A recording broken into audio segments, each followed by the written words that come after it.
everybody to the first meeting of the Governance and Audit Committee. And before I start, can I just quickly remind everybody that this meeting will be broadcast and a recording on the meeting archived for future viewing. Could everyone also please mute their microphone unless they are speaking? My name is Gareth Davis. I'm the Democratic and Security Service Officer, so I'll be supporting tonight's meeting. And if I can move on to the first agenda item, which is the appointment of chair, please can I have nominations? Would anyone like to put themselves forward to chair? I'm looking at the lay members here. Hello?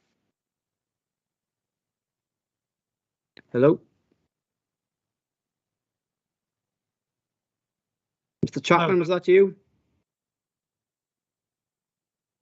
It's Matt Evans, I guess. I mean, I don't want to speak on behalf of my fellow lay members. I think we all, as part of this recruitment process, we all agreed to be considered as part of it. So, I mean, I don't have any A's or graces. So, I guess happy for the right person. I think Gareth has some experience, but I certainly want to volunteer him on his own behalf.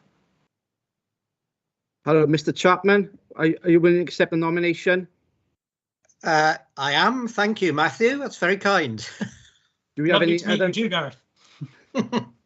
Okay, can we have a seconder for that as well, please? I'll second that, Chair. Okay, so I'll take it. That's the only nomination for tonight for chair.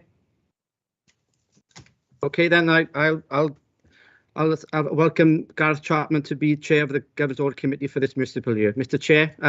Chapman, you can now take the chair. Thank you. Thank you, Gareth. That's very kind of you, and thank you for your support, members. Item 2 on the agenda is the appointment of the vice chairman. Do we have any nominations, please?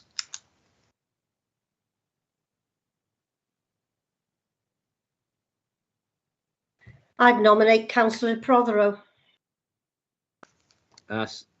Sorry, Chair. I think it's probably best if we avoid anyone from the executive group. Is she in part of the executive group? Yes, well, she is. Yeah. Yeah, technically, yeah. Sorry about that. I'll withdraw that. Thank you. That's so, okay. Chair, we're either looking at another lay member or a member of the Plaid group or Conservative group, Chair. Thank you. Any other one of the lay members or Conservative group or Plaid group wish to put themselves forward? Councillor Goodjohn. Hi, can I nominate Nigel Ireland, because I know he did a really good job on the chairing training that we were both on. I think he might be very good. Okay. Do we have a second? Gareth, is that okay? Are they one of the groups that can be accepted? That's fine, Chair. Yeah. Thank you. Can I have a second nomination? Can I have a seconder for that, please? I'm happy for Nigel to take that mantle if he's happy. Okay. Any other nominations? Okay, so everyone happy with that? With the nomination, please show. Yes, I should imagine. Thank you. Okay, thank you. Thank you, Vice Chair. Thank you. Thank you, Councillor Goodjohn, for those comments as well. Okay, item 3 on the agenda then is apologies for absence. Do we have any apologies? Everyone's present, Chair. Thank you, Gareth. Item number 4 on the agenda is minutes of the meeting held on the 1st of March 2022. I assume they're approval for correctness only.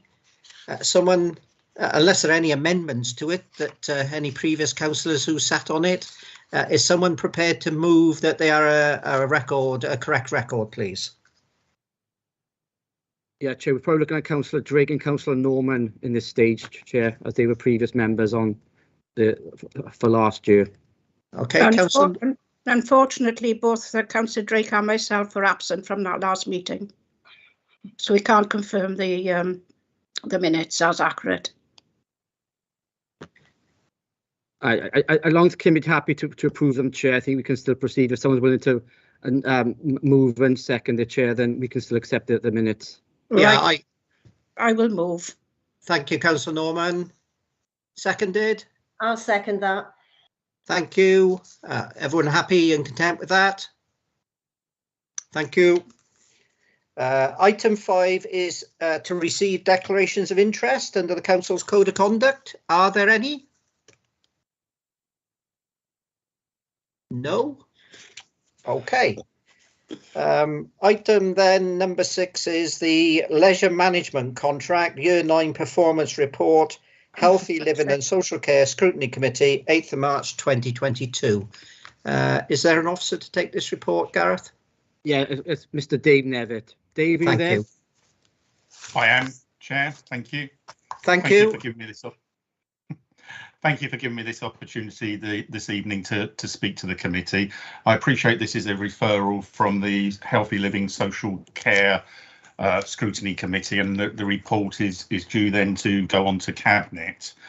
I think the main point of interest in terms of this particular committee was the Welsh Audit report that we had published in January 2021 into the service.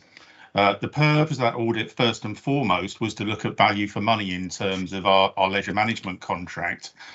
And obviously we produced evidence to the Welsh Audit Office in relation to our financial performance of our contract. I would need to go into a Part 2 committee to share the detail of the financial arrangements we have in place with our contractor, Parkwood / Legacy Leisure. But what I am at liberty to say is that we're the only local authority in Wales that actually generates a surplus from its leisure management contract. All of the other contracts, whether they be with DSOs, well, I know strictly speaking that isn't a contract, with in-house leisure trusts, with external leisure trusts, or with private contractors as our own is, actually require subsidies in terms of other authorities, some of them to quite significant levels. I wouldn't pretend that our contract operates at an operating profit, because there's investment in the centre that's capital that's still responsible of the local authority. But in terms of value for money, in terms of what we're actually achieving in terms of the actual service, and I happen to believe that quality and cost are heavily related in terms of our particular sector, in terms of what we actually do, we were able to demonstrate to the Welsh Audit Office that we were performing better than anybody else in Wales. Where we were particularly challenged was in terms of Future Generations Act and moving forward. And as you will see from the report and the conversations that took part in the last scrutiny committee, is the sustainable development aspect of our contract. And our contract was let originally in 2012. We are looking to extend it at the present time, and I do stress the word extend rather than re-tender. But we are aware that some of the legislation that is now in place, and I referred earlier to the Future Generations Act, wasn't in place when we actually let the contract in 2012. So we've been asked to now sort of demonstrate our successes or otherwise in relation to a piece of legislation that wasn't in existence at the time of us letting that particular contract. We have been challenged on a number of things, and obviously we're keen that our service does deliver what it needs to be delivering to our population and our communities. As I said, on a financial side, we're confident that it's doing that, and we need to ensure from a social side and from an inclusion side and from a future generations and a sustainability perspective that it's going to be doing that moving forward. And as you can see from the report, we put a number of things in place that will hopefully allow that to develop over time. We have a very good working relationship with our contractor, and you may see me refer to them as Parkwood or as Legacy Leisure. Just to be clear, Legacy Leisure are a not-for-profit organisation which is part of the Parkwood group. We have seen where they have delivered a surplus on their contract, that they have given grants to local organisations in the Vale of Glamorgan, and that is very much part of the ethos of their not-for-profit organisation. They do buy brands off the parent company, so there is money made in that way, and we won't pretend otherwise in terms of that. But moving forward, and again, looking at other contracts that Parkwood Legacy operate across the UK, they're very much aware of the things that we've been challenged on and are very keen to work with us to ensure that we deliver answers in terms of the particular challenges set. Probably at that point, Chair, I've probably said enough, but I'm I'm quite happy to obviously take any questions, and obviously this is an ongoing process. There will be future reports. I haven't really touched on the year 9 performance of the contract because I think that was more relevant to the previous scrutiny committee than it is to this particular audit committee. Okay, thank you for that. I have an indication. Councillor Norman. Just a quick comment. Thank you, Chair. Thank you, Dave. I think seeing this report was actually instigated over almost 12 months ago. I think all we can do at the moment is to accept this report and look forward to the other one that's coming out. I think it's in October, November time. I know sometime during the autumn. And I think it'd be far better for us to reflect on that when we got more up to date. But with the COVID restrictions, etc., that has forced a lot of the leisure complexes to close, I think it'd be more prudent for us to concentrate more on a future report rather than dwell too long on this one. Thank you, Councillor Norman. Councillor Hooper.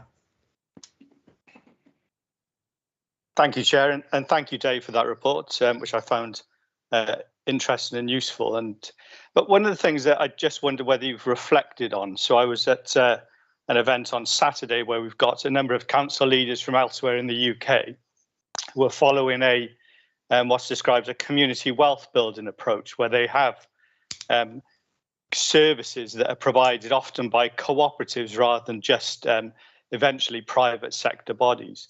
And it gives you a deeper view that you could take on the economic output that comes from these particular services. And I just wonder whether, especially as you're at the point of not re-tendering, but reviewing the arrangements and hopefully continuing with this particular group, was that something that was considered? Is it something that could be considered in the future? Or is it part of the re-tendering process as and when that happens?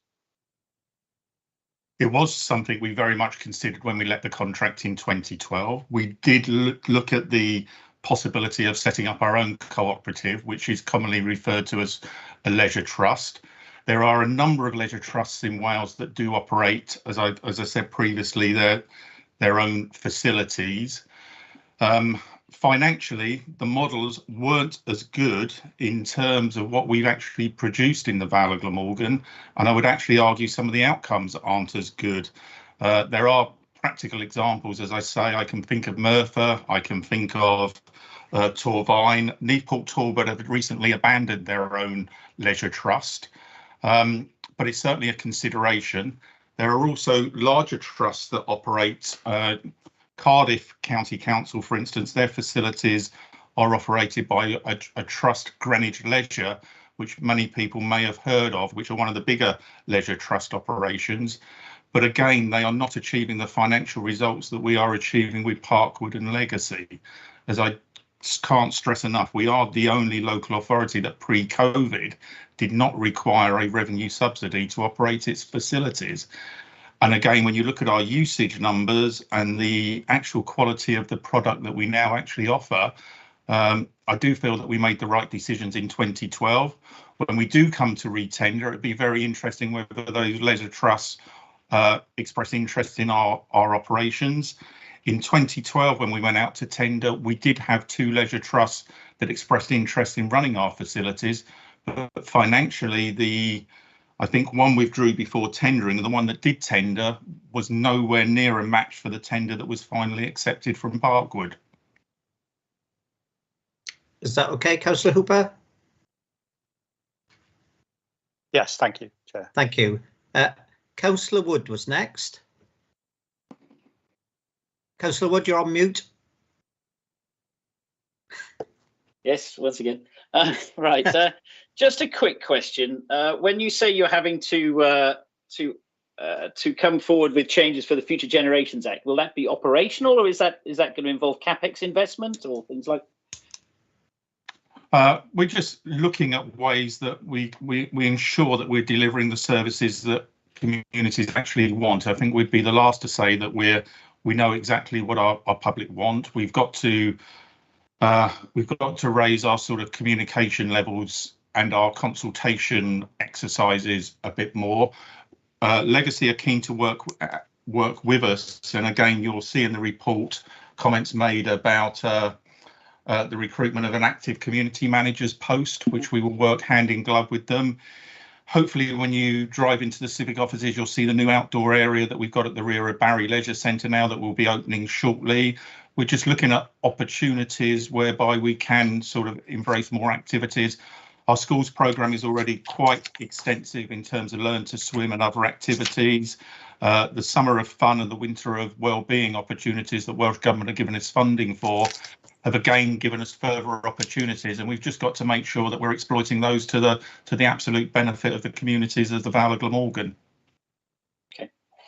So all Thank services. you. Okay, that's fine. Thank you. Tom, I think you were next. Thank you very much indeed, Chair. I just thought it might be useful just to provide committee with a little bit of background in terms of how these regulatory reports make their way to you. When we work with colleagues at Audit Wales to develop the annual external performance audit programme, that programme comes to your committee for some initial oversight. Once we receive a report with recommendations from colleagues at Audit Wales, we take them, and if we take the report that this one is based on as an example, it'll go to the relevant scrutiny committee who are responsible for the oversight of the service, so healthy living and social care in this particular instance, and it's their role to scrutinise the council's response to the findings of such audit reports. They then refer those on to you as we are doing this evening, Chair, so that you're seeing what the regulators are recommending that we do, and equally what officers are proposing to do in response, so that you get the oversight, if you like, to the management responses to regulatory inspections.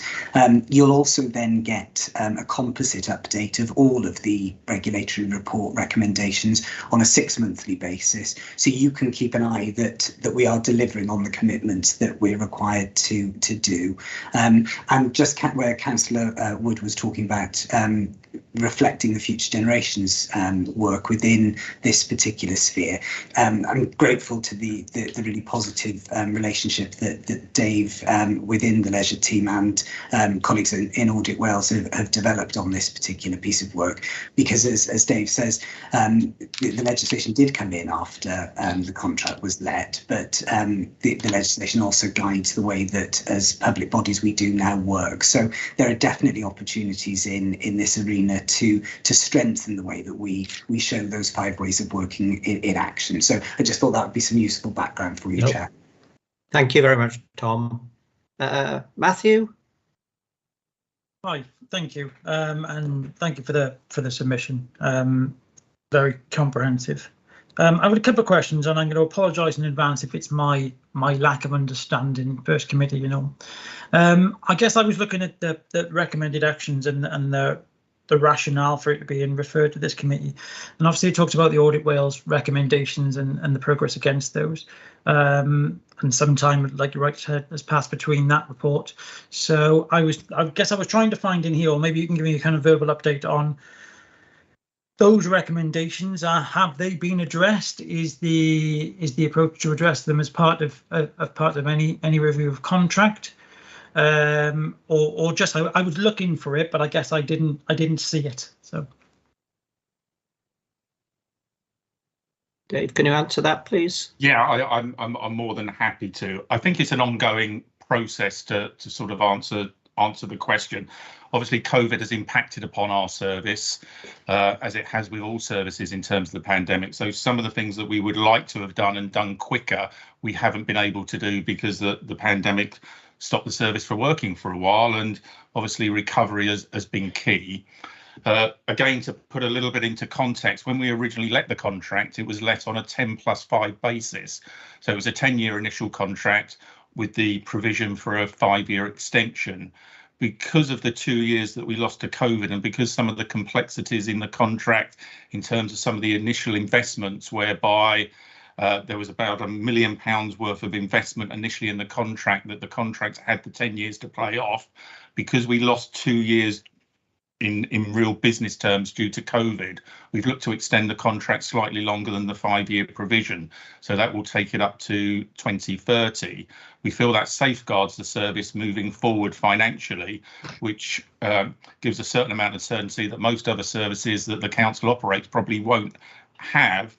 And again, because of the financial performance and because of the checks that we've done, we feel that puts it in a particularly strong position moving forward and secures the future of our leisure centres. And it was interesting that one of the members said that facilities were being closed and lost at some point this morning, and that is the case across Wales. And thankfully, we've not been put in the position whereby we've had to make really difficult decisions in terms of our provision. I noticed, was it last month, that Newport announced that their major facility would not be reopening after COVID, which is obviously a very sad situation, but we're avoiding that particular certainty. So I think that to come back to Matthew's questions, I think the actions that we were able to deal with immediately that we've done, and some of that was proving the financial performance and looking at how we could make a contribution in terms of the Future Generations Act, or ensure that what we were doing was making a contribution, because I happen to believe that it has and it will continue to do so. But some of the actual tangible measurements of that will obviously only become clear as we do actually move forward. Okay. Thank you very much. Are there any other questions from anyone? I've got a couple, Dave, if I may, and I'm just going to pick up where Matthew left off. I think it's very difficult for us new members, and certainly the elected members who were coming into this at the first stage, really. First question I had is, obviously there is that reference to the Wales Audit report, or Audit Wales's report in January 2021. And I think for this committee, given that we're brand new, it may be worthwhile seeing that and what actually it said and how they came to those recommendations. I know you've set them out in the report. There are really 3 recommendations, I think. Firstly is the strategy. Secondly, the well-being objectives and sustainable development. And the third one is value for money. Whether that would add any benefit, I don't know, but at least for the new members, it actually sets the scene for us and what we are looking at. So I don't know whether that would be beneficial. The second point, I think, I'll just reiterate what Matthew said. I looked at those 3 recommendations and I found some difficulty in finding, firstly, what had been done and how it was being done. And clearly your response has come forward to say, look, it's work in progress, we're working through it, etc., etc. But maybe in your next report, which I think Councillor Norman referred to, it may be just worth highlighting those out of the 3 recommendations, what work has been done under each of them, so that we as a committee can be satisfied, I think, that those issues are being addressed. And the third question, well, there's a couple of third question I've got. In your report of March 2022, paragraph 213, which is in the appendices, 213, which is then coupled with 3.2, which is the wellbeing issues. 213 relates to the Vale Glamorgan Council Leisure Strategy. Now, obviously, if that's going side by side with your the report in regards to delivering the best for the leisure centre, are we sure that they're all tying up? So if we've got a leisure strategy, where does that fit in regards to the leisure management contract, and are they being tied in? I think I've only got one more question. The documents that are supplied to the committee, the font size on them, some of them are unreadable unless you've got, I should imagine, whatever, 2020 plus vision. I can't read some of it. The pie charts I couldn't understand. So I'm just wondering on occasions whether it's worth reproducing these documents when we actually can't read them. So it's just a point of clarity really on that point. Thank you. Okay, I do apologise if there's some data that can't be read, and I'm keen for data to be read, because some of the statistics, you know, sort of show from 2012 to 2018, in that period before COVID, that we actually grew the business in terms of number of visits to our facilities by 20%. And I think that's, you know, again, demonstrates the advantage of a contract that was put in place to incentivise the contractor financially in terms of the way of increasing their profit. And I make no bones that there is a profit in terms of what they were looking at doing when they were Parkwood, probably less so now their legacy. But it was incentivised that the way in terms of doing that was to generate more people through the doors, which is obviously what we were very keen to encourage and to make happen, and see our buildings have a far wider use. In terms of the leisure strategy, obviously the leisure strategy is far wider than the leisure management contract. It does very much involve our sports development teams, our play operations, our outdoor pitches that don't come under the remit of the contract. And I appreciate, as new members, you probably haven't had the opportunity to have a look at what services we do actually provide in addition to the leisure management contract. But there is a lot, and there is a lot going on. But in terms of the contract aligning to the leisure strategy, that's something very important, and hopefully that's something that I do bring to the equation and can comment upon. In terms of your first 2 points, I think they're to take on board when we bring further reports to the committee in relation to these matters. And obviously, the comments that have been made have been very, very valuable, and I'm very grateful for them. And hopefully we will address those as we move forward. Yeah, thank you for David for that. And can I also suggest, subject to other members agreeing, that the very first point when you addressed this was in regards to the financials of legacy, and maybe having to go into a Part 2 report. Is it worth that when you come back in September, hopefully addressing some of the points we've also raised there, that we do we have an exempt report so that we can look at the whole in regards to the financials as well as everything else? Is that a possibility? I'm more than happy to discuss that with colleagues, and I'm more than happy to, if that's the way that the committee would like to go. I'm quite happy, for reasons that I probably sort of said without saying, quite happy to share the financial details of our contract. Okay. But obviously only if the other members wish that. I don't want to just sort of take control of this. But I think that may be of some interest, given the communities everyone serves. So thank you. Are there any other questions? Are there any comments from anyone? There are a set of recommendations on page 2. There's a recommendation 1, 2, 3 and 4. Hopefully everyone's read them. Someone prepared to move?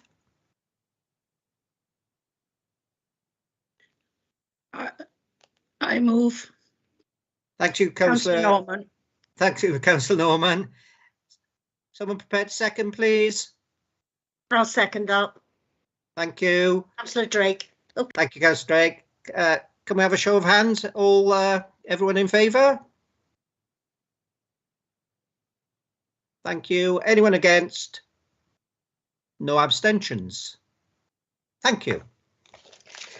On to the next item, which is report of the Head of Finance, Section 151 Officer, Audit Plan 22, Audit Plan. Evening, everyone. This is the Audit Wales 22 Audit Plan that we're asking you to note this evening. We have Steve Wyndham from Audit Wales with us here, and he's going to take you through the plan. Okay, thank you, Matt. Thank you, Chair. Hello, everyone. Yes, first report paper from us to the new members of the Audit Committee. Right, okay. What we got here today is our annual audit plan, and it comes to you annually, as the name suggests, and it sets out our work, our planned programme of work as external auditors for the year ahead. Normally, you'd expect to have this plan early in the year, It's a bit later this year due to the council elections, which have delayed things a little bit, but normally you'd expect it around about March or so, maybe April. But the plan outlines a number of key things really for your sort of information and comment. It outlines our financial audit work, including our consideration of what the key risks are for the year ahead, our performance audit work programme, and also our audit team, the constitution of the audit team, the audit fee, which is important, and the timelines in which we plan to undertake all of this work. I'll take you through the main areas of content within the plan, but I'll also introduce you during this session as well to my performance audit colleague who's also here today, Ian Phillips, who will cover the performance audit areas of the plan.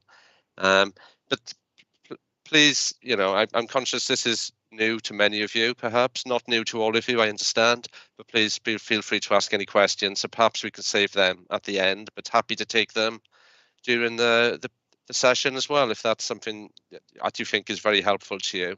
Thank you. So I'll just take you through the financial audit aspects of the plan then, just to kick things off really. Paragraphs 8 to 12 within the plan set out some of the overarching information really that relate to our financial audit work at the council.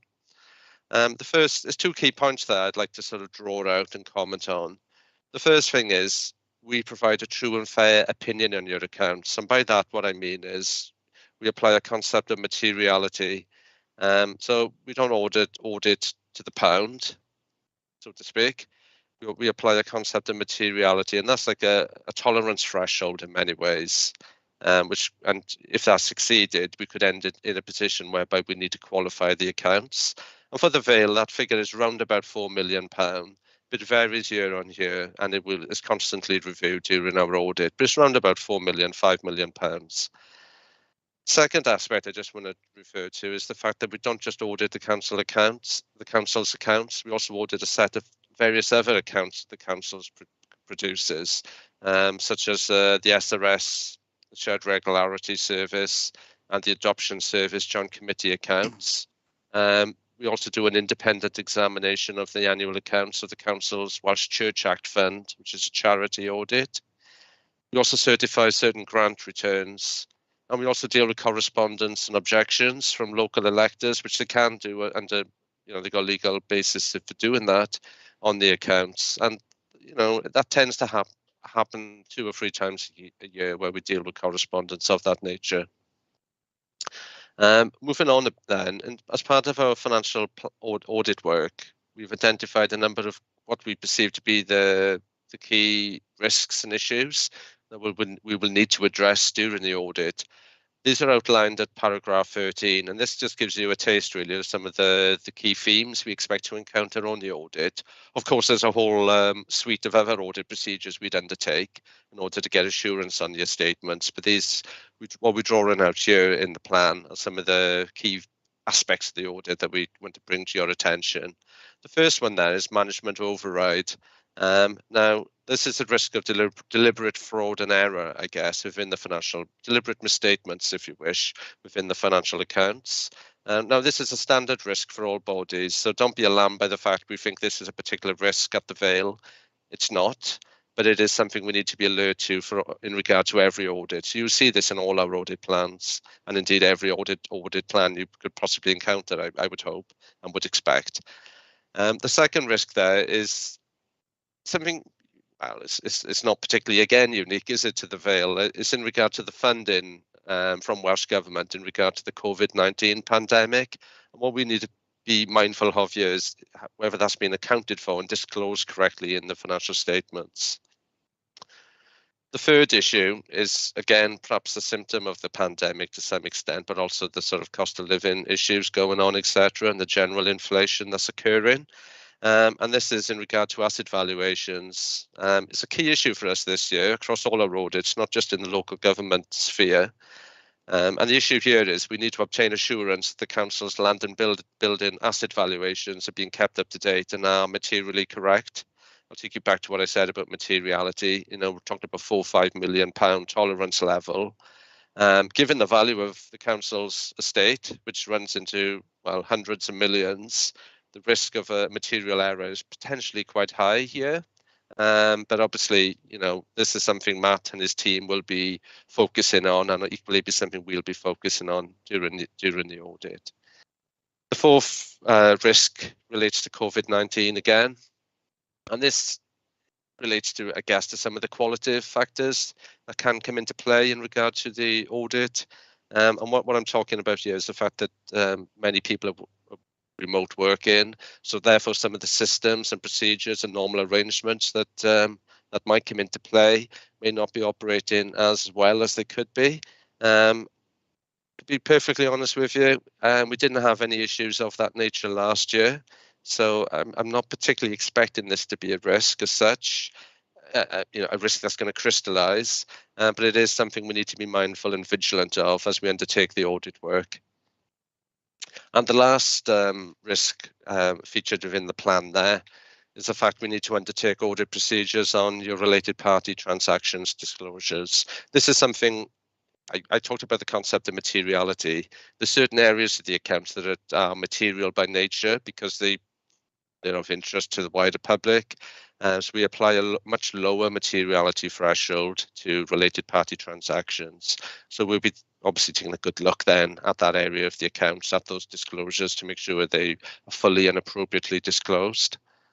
I'll stop there and I'll let Ian take you through the next part of the report, of the audit plan rather, that talks about our performance audit work. You okay, Ian?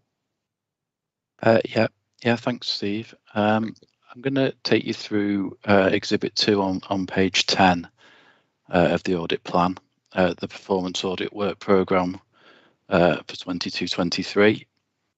The first project we call the Assurance and Risk Assessment Project. We do that at all councils.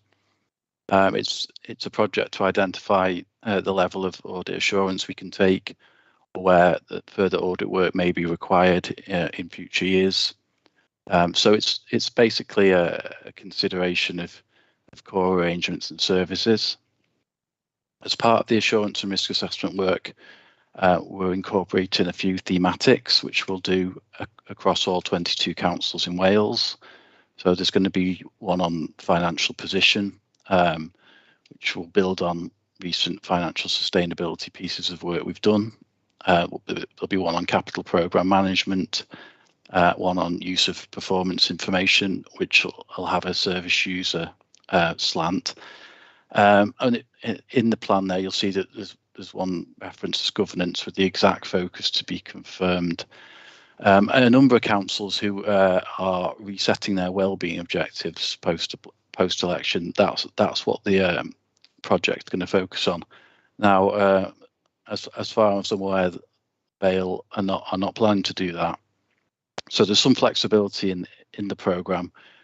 We may do something governance related, or we may actually just do more of that, like I say, the consideration of core arrangements of services, or we may use it to supplement the local project, which we'll come on to in a moment. So beyond that, we're doing 2 national thematics. The first one there is on unscheduled care, and it describes, the gist of that project. We'll be doing that in conjunction with health colleagues of ours. Then there's another thematic which it says is to be confirmed. Things have moved on a bit since the audit plan was drafted. It's likely that is going to have a digital theme, but we are still currently scoping exactly what that will look like, but we'll provide updates to yourselves and the council as soon as we can.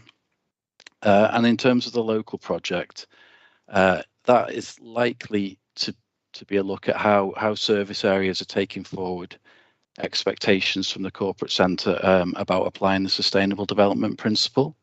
We're still scoping that at the moment, and again, provide further updates to you in due course.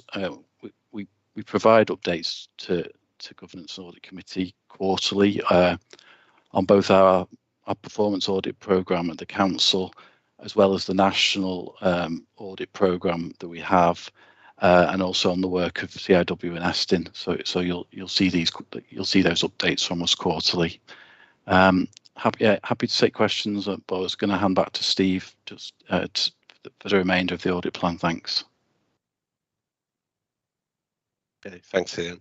And there's not a huge amount to say really in regard to the remainder of the plan, so I'll just take you through the three key aspects really, which is the fee, the audit team, and the timetable.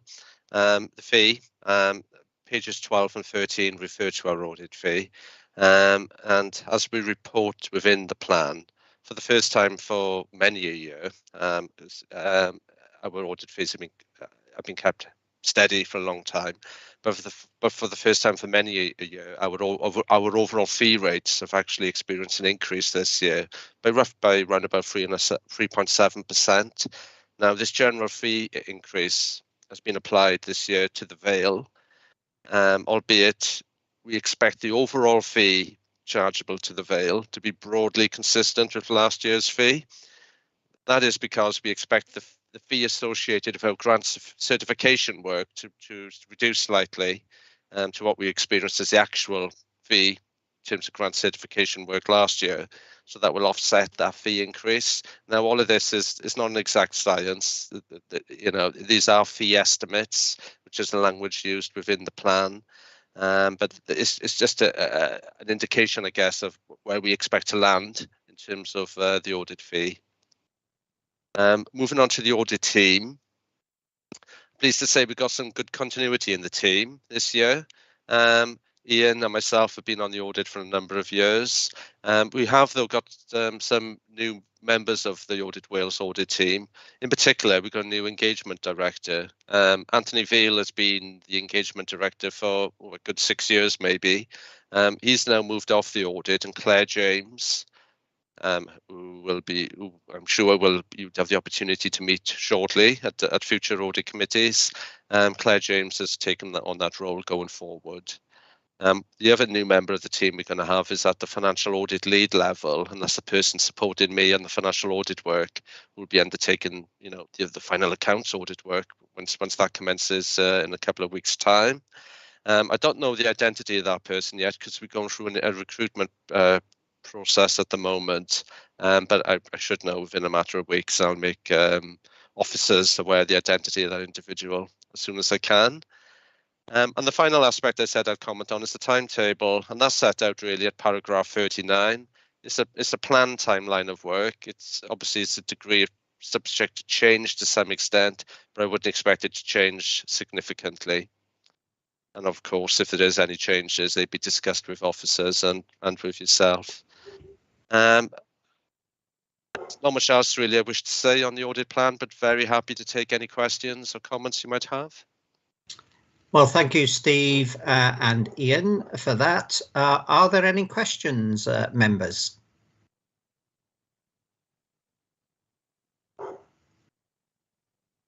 Nigel?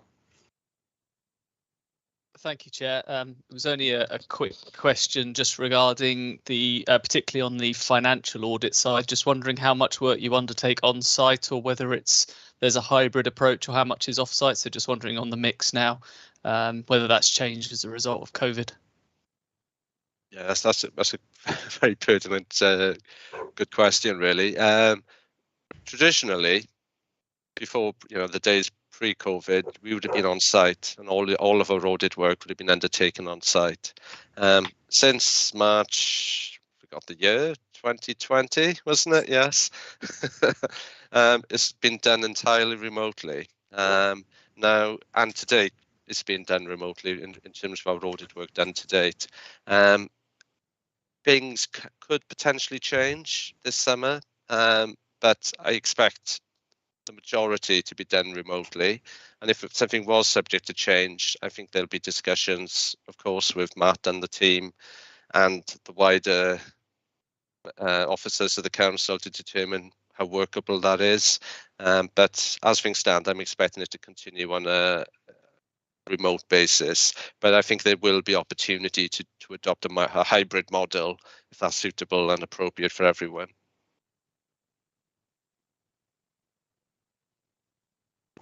Thank you. Okay, are there any other questions? Matthew. Hello, thank you for that, Steve. couple of clarifications for me, really, and I don't think they're big points. I guess we are part of the way through the work period, and I understand your point quite rightly about them being sort of estimated fees. But I guess question one: Are we in the ballpark where we expected to be? Are we thereabouts? Was there any significant movement from where we expected to be at this point? And then second, I don't think there will be, but just to check, are there any other areas than the ones you've raised for, I guess, management judgment that you've excluded from this scope? And if so, what? Okay. I might ask you to clarify the second question. Sorry, Mr. Evans. But in terms of the fee position, in many respects, we probably, as a very broad sort of estimation, we're probably about a third of the way through the audit. So it's too early, financial audit that is. I can't really comment on the performance audit side. But on the financial audit work, it's probably too early to say what the final outturn is likely to be. But I wouldn't expect it to exceed the fee estimate. But of course, I wouldn't want to prejudice that, because who knows what we're going to encounter during the audit. We don't know the quality of the accounts, for example, albeit I don't, based on previous years, expect any issues of that nature. But, you know, it's rather early to say. But yes, in previous years, it's rare, my experience at the Vale, for us to exceed that fee estimate. But equally, it's been rare for us to fall below that fee estimate. But it does happen, and we have given fee rebates back to other clients. You know, one of mine last year, for example, an NHS body, we give a fee rebate back. So let's revisit that perhaps back in towards the tail end of the audit, if that's okay. Can I ask you though to maybe clarify? Sure. Sorry, I didn't quite understand the point. No, you're absolutely fine, and don't worry, I'm not asking you to commit to whether you're going to stick to your budget or not. That's fine. I guess, and I'll try to rephrase my question in case I'm confusing. You've got something like management override. You've got something like asset valuations, which I think is really a really important topic to include in the current climate. I guess I'm not particularly familiar, but are there any other large-scale areas of management judgment in the accounts? So where they are not intact sciences, but areas where management have to take a position that are not included in here. Yes, I just want to double check, I guess. Yes, no, there are. And under auditing standards, we've got to consider areas of estimation and areas of judgment, because they are the areas more prone to manipulation potentially. You know, so key areas there would be any provisions, you know, which are sort of an estimated liability based on the probability, likelihood of an event occurring, which on a financial value would be attached to that. I'm sure you know this anyway. But that'd be one area of judgment, an estimation we'd be focusing on. Another one would be any manual sort of accruals. You know, again, there might be a creditor balance in there, a payables value. There's a degree of judgment attached to that. Valuations is an issue as well, but albeit because the council engage an external valuer, that area, that sort of judgment is, you know, important. It's a bit less of a risk potentially, albeit we need to form a view of the work of that valuer, so it's not quite as crystal clear as that. But things like asset lives as well, and the judgments management make and council make in regard to asset lives, because that drives the depreciation charges going through the accounts. But there'd be an accounting policy for that. That'd be well established. So, but if that was to change, that, you know, that could be an area of judgment and estimation we'd be forced to take a look at. Sure. Okay. Yeah, that's a taste, really, I guess, Mr. Evans, of the areas. No, that's fine. I guess as long as there's nothing significant, and define the term significant for me, I guess that not really that you're not including. It sounds like you're including everything in your scope, so I think that's fine. Perfect. Okay, thank you. Thank you. Thank you, Steve. Ian, did you want to supplement anything there? Yes, thanks, Chair. I was just going to comment on the performance audit programme and fee, just to supplement Steve's answer. For 21-22 audit work, performance audit work, there's one or two bits we're just finishing off. We're essentially on track in respect to the fee. So likely to come in, except, where the original fee estimate was, I would say. For 22-23, it's relatively early days, but we're where we should be, I would say, at this point in time. Thank you, Ian. Councillor Hooper. Yeah, this is more a general point, really. I notice you've got impact of COVID-19 6 and 7, the COVID pandemic's unprecedented impact on the United Kingdom and public service organisations.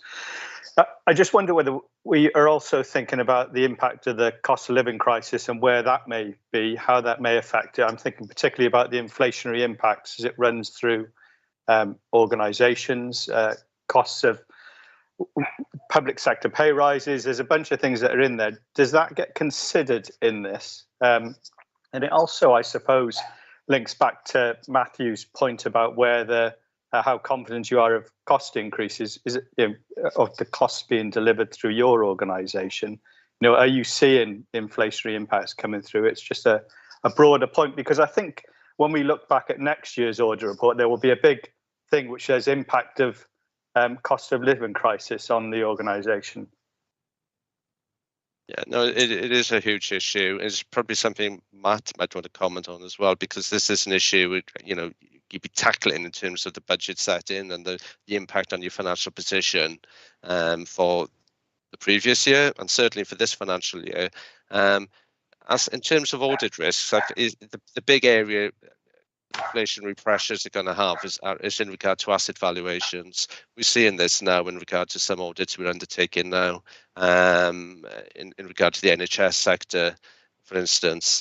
The sorts of the experience we get in terms of our other audit clients is that valuations need to increase. Valuations are increasing, and that's largely because of the rebuild costs are so much higher than what they used to be in regard to compared to other years. Because certain assets we don't maybe want to go into all this level of detail, but certain valuations are based on a rebuild cost basis, and they are going to be particularly vulnerable, aren't they, to those inflationary pressures, and that's why it's such a key area for our focus this year. Thank you, Steve. Is that okay, Councillor Hooper? Does that answer the question? That's okay, thank you. Matt, you're on mute. Thank you, not quick enough. I was just going to add a couple of things, actually. First off, when we bring our financial statements to you, there is a section in there that's the narrative statement. And in there, one of the things I need to do is have a forward look. So we'll have a look at the impact of inflation going forward. We're starting to get into the new financial year, so there will be reports coming through to Cabinet and scrutiny on the monitoring, and certainly inflation will play a part in that. And just to pick up in the audit plan as well about the greater focus on our assets. Ordinarily, we look at our value of our assets on a 4-year rolling programme. Because of the uncertainty around COVID and now the additional uncertainty because cost of living, inflation, we've actually commissioned our valuers to do a desktop review to index them all. So we're doing a thorough review of that. That will factor into our accounts this year for 21-2, sorry, year out. Thanks, Matt. Members, are there any other questions? I've got just a question and a comment, really. It may be a question for Matt in regards to the fee that's being charged this year. Do you consider the fee to be reasonable given the current financial settlements of local government and the ongoing work that's required? Because obviously you've got no choice other to accept it because you can't go anywhere else in the marketplace. So given Wales Audit, or Audit Wales, sorry, as they are now, they look at the local authority for value for money. Do you consider you're getting value for money from Wales Audit? That's a really good question. Thank you very much for that one. I think I will sit on the fence a bit. It's not an unreasonable amount. I've been a 151 in England the last few years, and it's a lot more favourable fee than was paying at Enfield the last three years. So yes, it's reasonable. I think the important thing for myself and my team, especially around the financial audit, is that we focus on making sure that everything we're doing is as accurate as possible, and that we don't have error in areas that Steve and team have to do further work on. So we really need to avoid fee overruns. But the good thing is the team have a good track record on that. Steve slightly alluded to some changes in the team. I'm obviously new as Section 151 here. The previous holder being promoted outside the county, but also the deputy retiring. So we have had some change. But importantly for me, I have a really strong operational manager in for accountancy in Gemma Jones, who's my lead on the accounts, and she's extremely competent and very thorough in the work that she undertakes. Thank you, Matt. Obviously, I was very pleased that Steve mentioned that if they didn't expend all the fee, they may actually give a rebate. So let's hope there's a rebate coming somewhere. And the only comment is, recorded, haven't we? The only other comment I'd like to make is certainly the bespoke local project on sustainable development principle. I think that's very relevant, and it was relevant to our previous report. So I think that's really good. And I think when we see what the actual scope is and how it's progressing, I think that will be very beneficial. So thank you for that. Are there any comments to be made?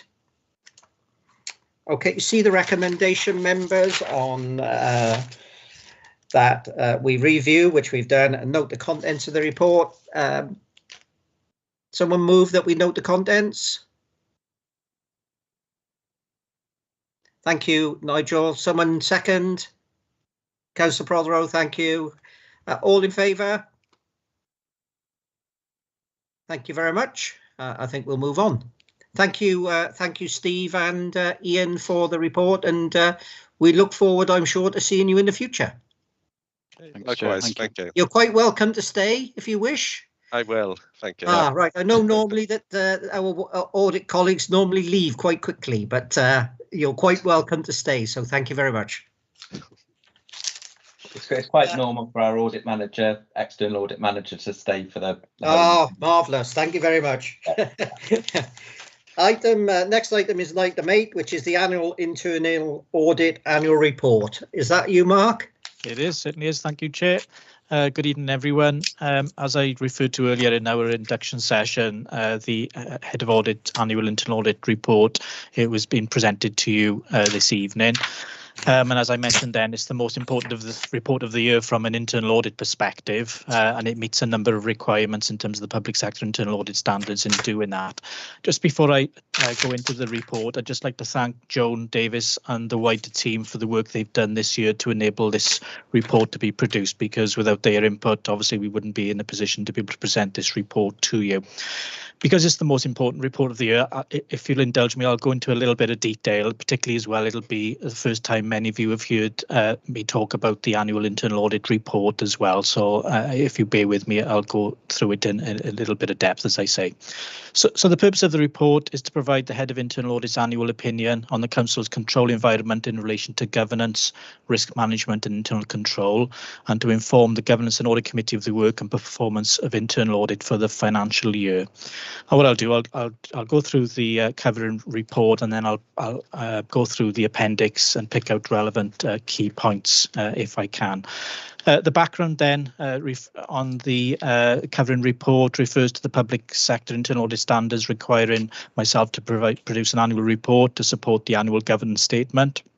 And the report needs to cover a number of bullet points, as you'll see listed there, including giving an opinion on the adequacy and effectiveness of the Council's framework of governance, risk management, internal control, present a summary of the audit work undertaken, draw attention to any issues that may impact on the level of assurance provided, and comment on the conformance with the public sector internal audit standards, for example.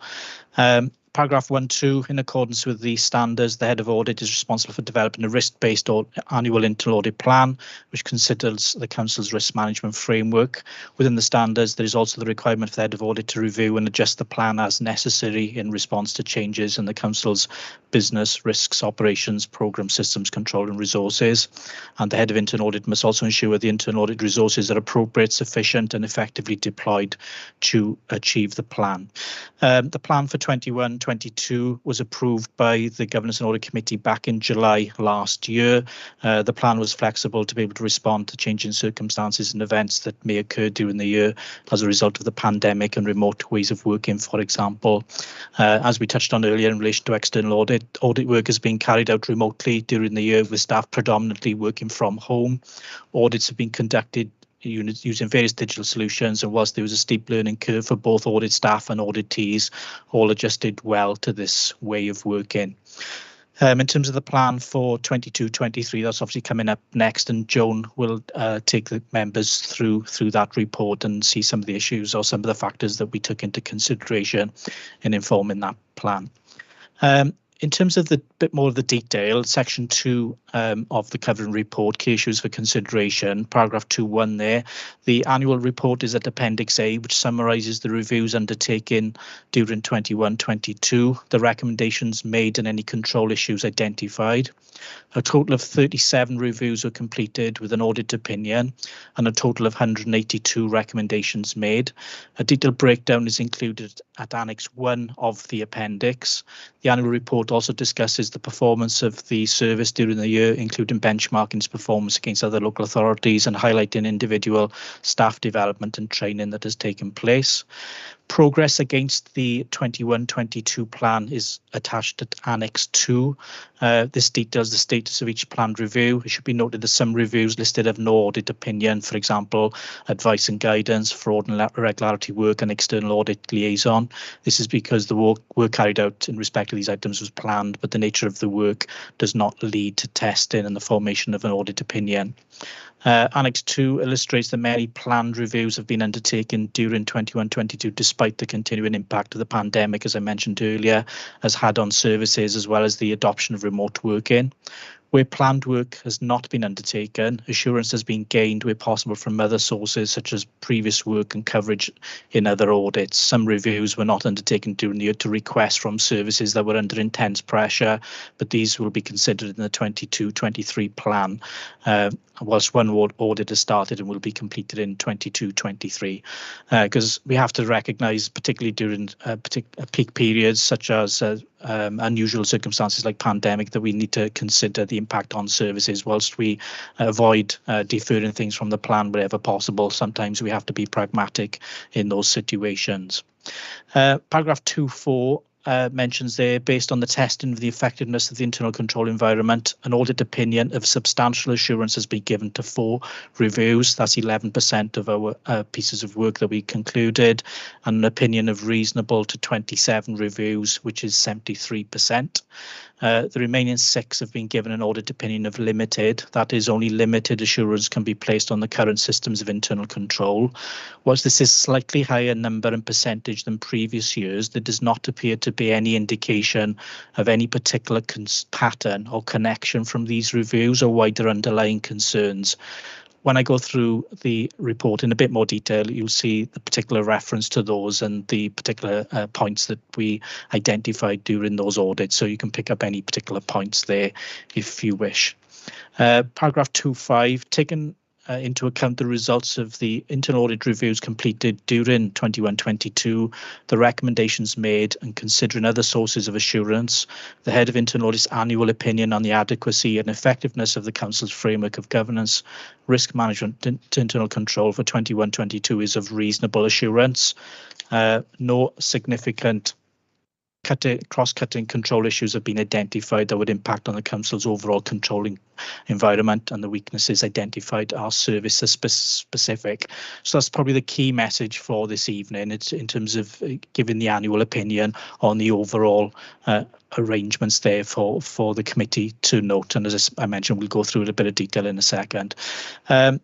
It's the usual health warning in providing this annual audit opinion. It should be noted that assurance can never be absolute. The most that internal audit can provide is a reasonable assurance that there are no major weaknesses in risk management, governance and control processes.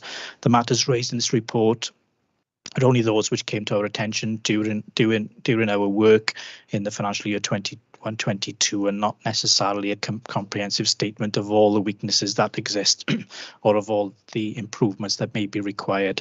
So those are the key messages I think that I wanted to convey in terms of the high level information. But if everybody's happy, if I go through the annual report and flag up some key points, particularly as you know, the committee's made up of pretty much all new members, if that's acceptable.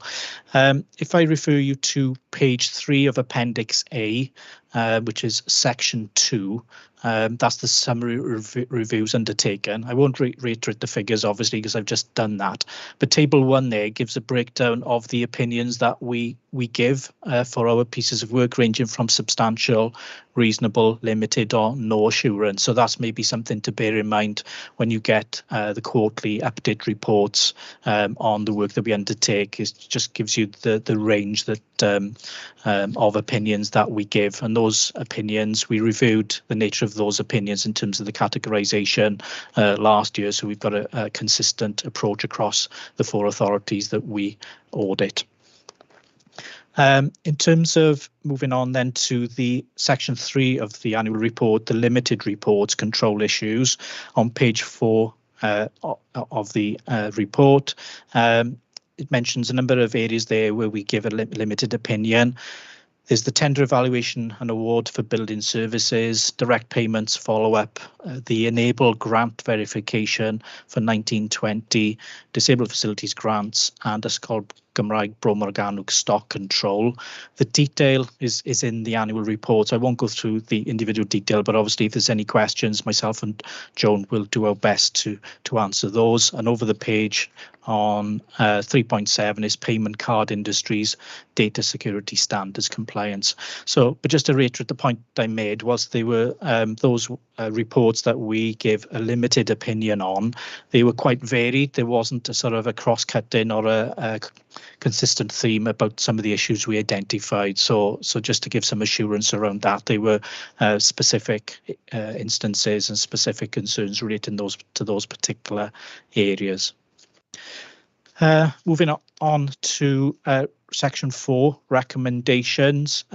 Clearly, most audits, not every audit, but most audits will generate recommendations. Table 3 shows the categorization that we use from high priority, medium priority, and low priority in terms of how important or significant the recommendations are. And then you will see there, table 4 gives a breakdown of the number of recommendations that we've made across high, medium and low, and also over the different types of audits that we carry out. Perhaps one point I was going to make is that grant verification, and we spoke about that, or Steve spoke about that a little bit earlier in terms of the Audit Wales work. What we do find, internal audit get requested to undertake quite a few or more grant verification audits now than we have done in years gone by, as something that's generally is introduced by Welsh Government in terms of their expectation. So in some ways, perhaps Audit Wales carry out fewer grant verification audits, but they often find their way to internal audit. So just to make that point. But the key thing is there in terms of the breakdown of the number of recommendations, whilst it says 182, 101 of those are actually low priority, so they are matters of best practice, things that we ideally would like to see put in place, but they aren't major weaknesses that need to be addressed. So just to give a little bit of balance to that part of the report. Only one low priority recommendation wasn't agreed, so that's positive. And one of the things we are working on is developing our recently introduced software to facilitate reporting on the implementation of recommendations to the committee, so we can facilitate that in the forthcoming year. But we do follow up with, as part of our process, with services to ensure that recommendations are implemented, because there's little point in making recommendations if they don't get implemented. So just to make that point as well. Section 5, counter fraud work. Just to give you an indication of some of the work that we've undertaken. We've got a fraud investigation officer based within the internal audit team, whose role it is to undertake fraud investigation work and proactive work, coordination of National Fraud Initiative, for example. So there's some the particular areas that we looked at during the year. So they will range from, some issues resulting in disciplinary action, for example, and others where no action is required. Some will mean that further internal audit work in the form of an audit needs to be carried out, and there was one example of those. In relation to the National Fraud Initiative that I mentioned earlier, in the Vale of Glamorgan, we consistently made use of the National Fraud Initiative to identify potential fraud and error in a fairly significant way. And you can see some of the figures there referred to in paragraph 5.3. So during 21-22, the review of the data matches through the National Fraud Initiative, it resulted in 553 frauds or errors being identified, because they're not necessarily fraud until it's proven, but they may well be errors which have resulted in incorrect payments being made, for example, and of which 228,000 of those are recoverable over a period of time, depending on the circumstances.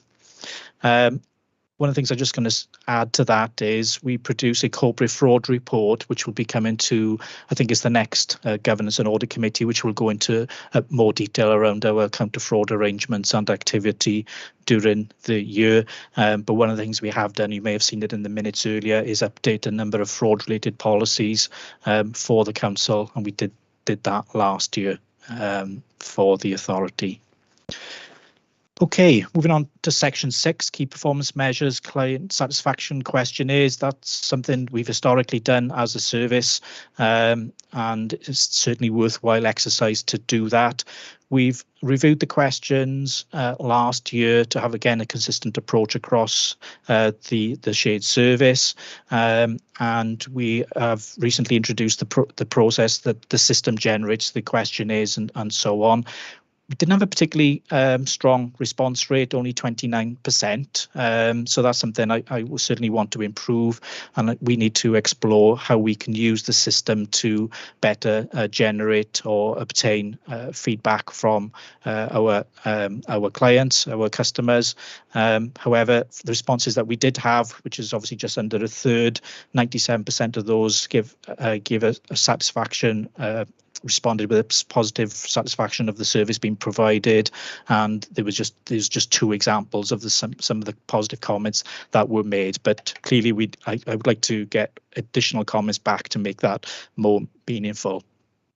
Section 7, in terms of staff training, is obviously a key feature. Without appropriately trained and qualified staff, then we wouldn't be able to meet the standards that we need to meet. But in terms of professional qualifications, you can see there one member of staff has recently obtained the Certified Internal Auditor qualification, and another colleague passed the exams to become a member of the Chartered Institute of Public Finance Accountancy last year, but achieved full professional membership later on in the year. And then just some examples of some of the additional training undertaken by other members of staff as part of our ongoing training and development approach. Moving on to benchmarking, is just some key benchmarking information there that is shared across Wales. There's always a time lag in terms of getting the average performance figures, so there's always a year out, but you can see the percentage of planned audits completed for 21-22 for the Vale was 71%. Percentage of audits completed in planned time was 78%.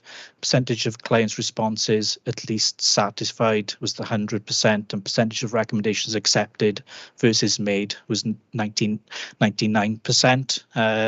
So just to give you a flavour, yeah, so that's all perhaps I particularly wanted to say in relation to that, but obviously happy to take any questions. Section 9 refers to the public sector internal audit standards that are referred to earlier on this afternoon as well. We need to be able to say whether we've complied with the standards or not as a service, and I'm happy to say that we comply with the public sector internal audit standards.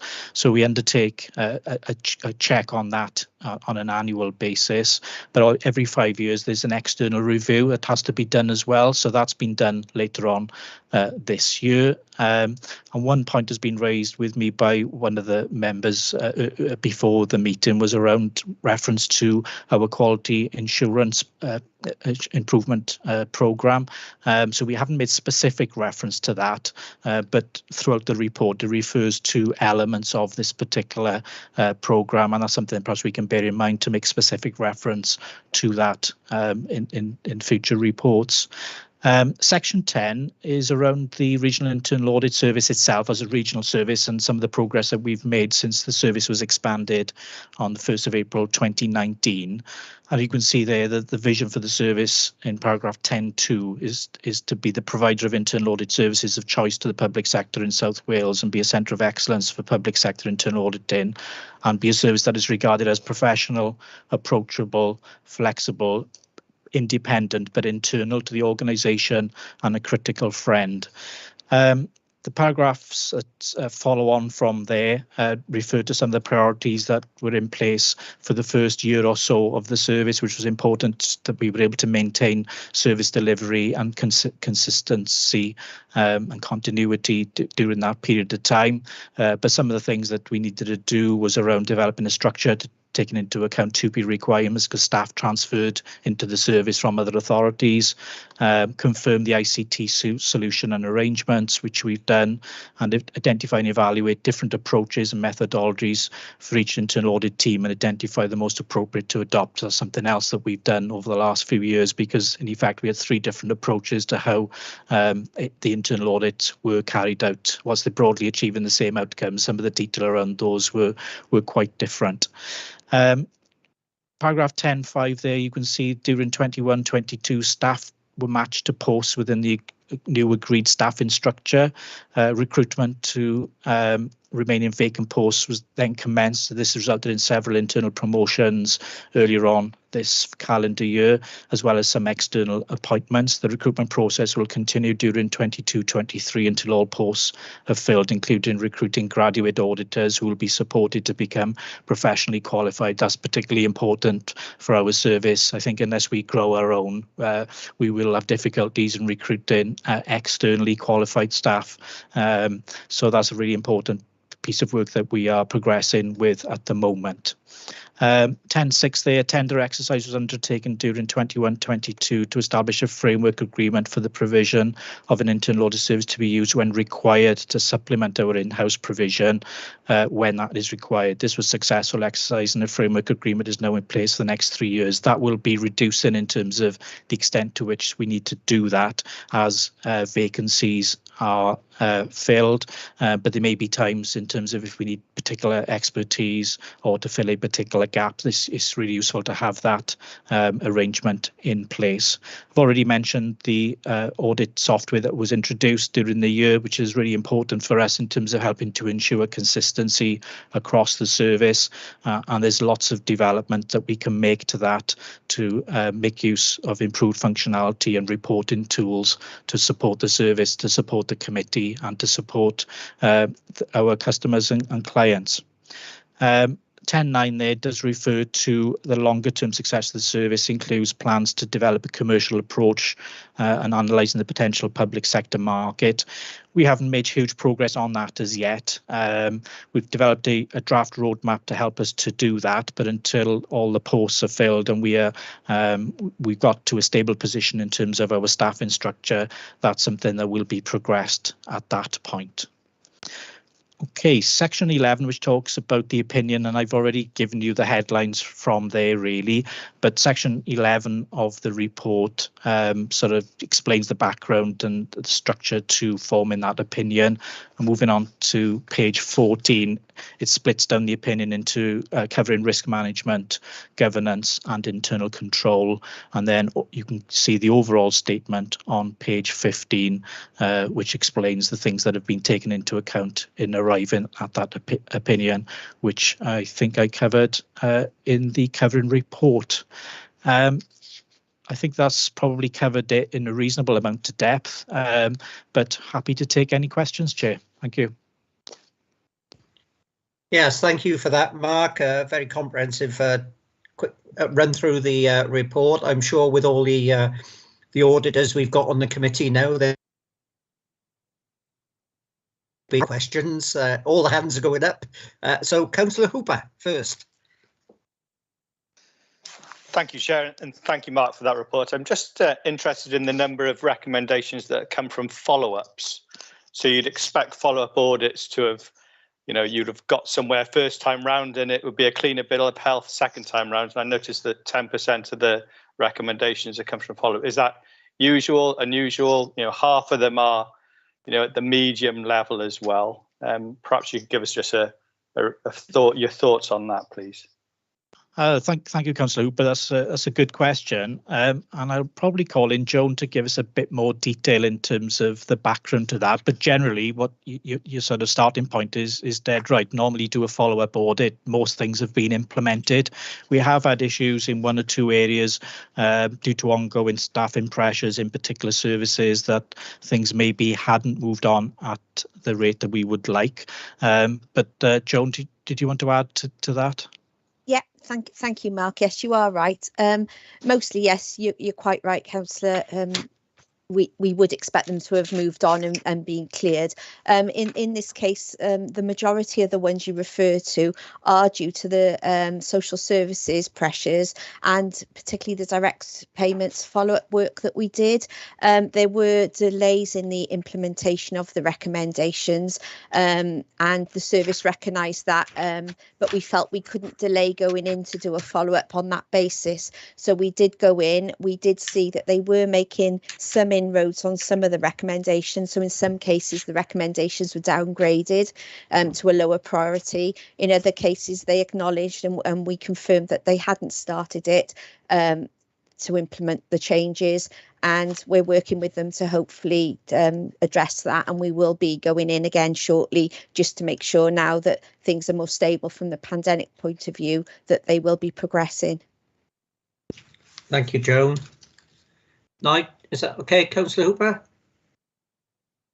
Yeah, I just think it's a point that we should keep a good focus on because this highlights risk failures, doesn't it, ultimately? And I think this is something that we should. So expect another question on this one again next time round, Chair, from me. Yeah. Thank you, Councillor Hooper.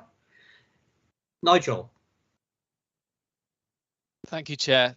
Mine's more comments because Mark has headed off my queries because I provided some questions in advance, but I just wanted to say thank you for the responses to the questions as well, because there were some more minor elements that I wouldn't bring up in the meeting, but were great for clarification. So thank you for responding.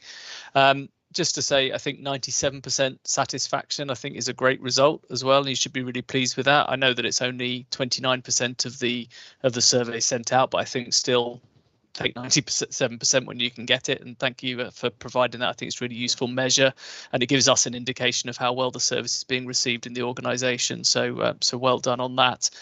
The only other comment I wanted to make was regarding the quality improvement management plan or programme. Can't remember the P, apologies.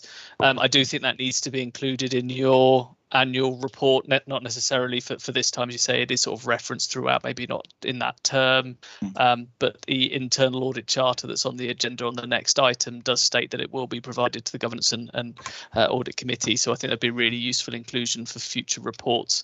But yeah, just a good overall report, and thank you for coming back on the queries. It's fine. Thank you, Nigel. Yeah, Councillor Prothero. Yes, thank you, Mark, for that comprehensive report. My question really is to do with the things on the activity against audit plan that actually didn't take place.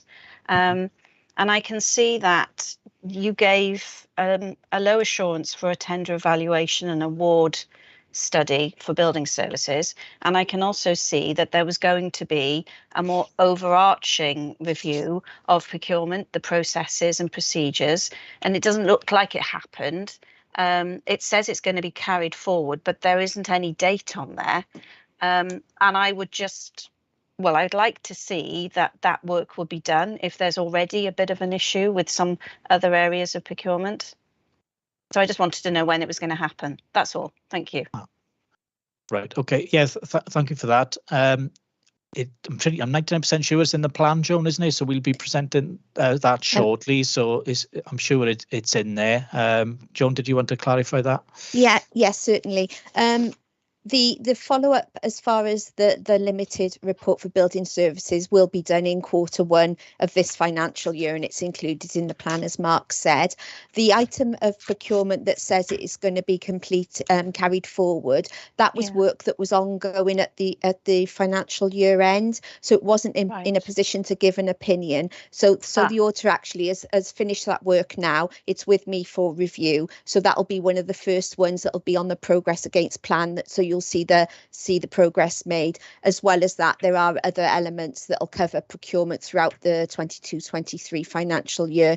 So that should give you a much wider sort of assurance about procurement throughout the council. Oh, that's good. And it was just really to do with the control environment, because this is an internal audit, isn't it? So if your control environment is of the procedures and policies that are in place now, do you have the expertise within the team to understand if those policies and procedures are not actually in keeping with regulations and the law as it stands now for public procurement regs? That was the only other question, Joan. Sorry. Yeah, as far as we do have regard, obviously, to the rules, as well as our own internal procurement code of practice and the contract standing orders, etc. And auditors do have enough expertise, I think, to do that work. However, we have recognised that it is a very important area, and within the structure that has been agreed for the Regional Internal Audit Service, there is a post for contracts auditor. That is one of the posts we've yet to advertise and recruit to, but that is definitely then something that we will use for the more technical and maybe issues, and that will work across all 4 authorities, so including the Vale. But perhaps if I could add to that, thank you, Joan, for that. One of the things obviously we're able to do is refer to colleagues in legal as well over specific sort of legal advice in relation to procurement as well, and other sources of information as well. But I think you're right to flag it up. It's like lots of areas, things never stay the same. Things are always changing, and keeping abreast of things is a challenge for the people working in them day to day, let alone people who pick things up periodically. But it's something that we have to be mindful of and keep abreast of the best we can.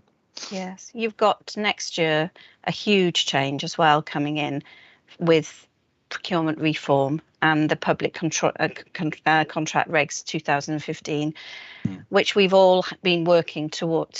They're going. You've got the social value partnership bill coming in. All of these things will need to be part of our contract procedure rules going forward, so let alone just looking at what's there now, this is something that also is going to have to be incorporated. That's all.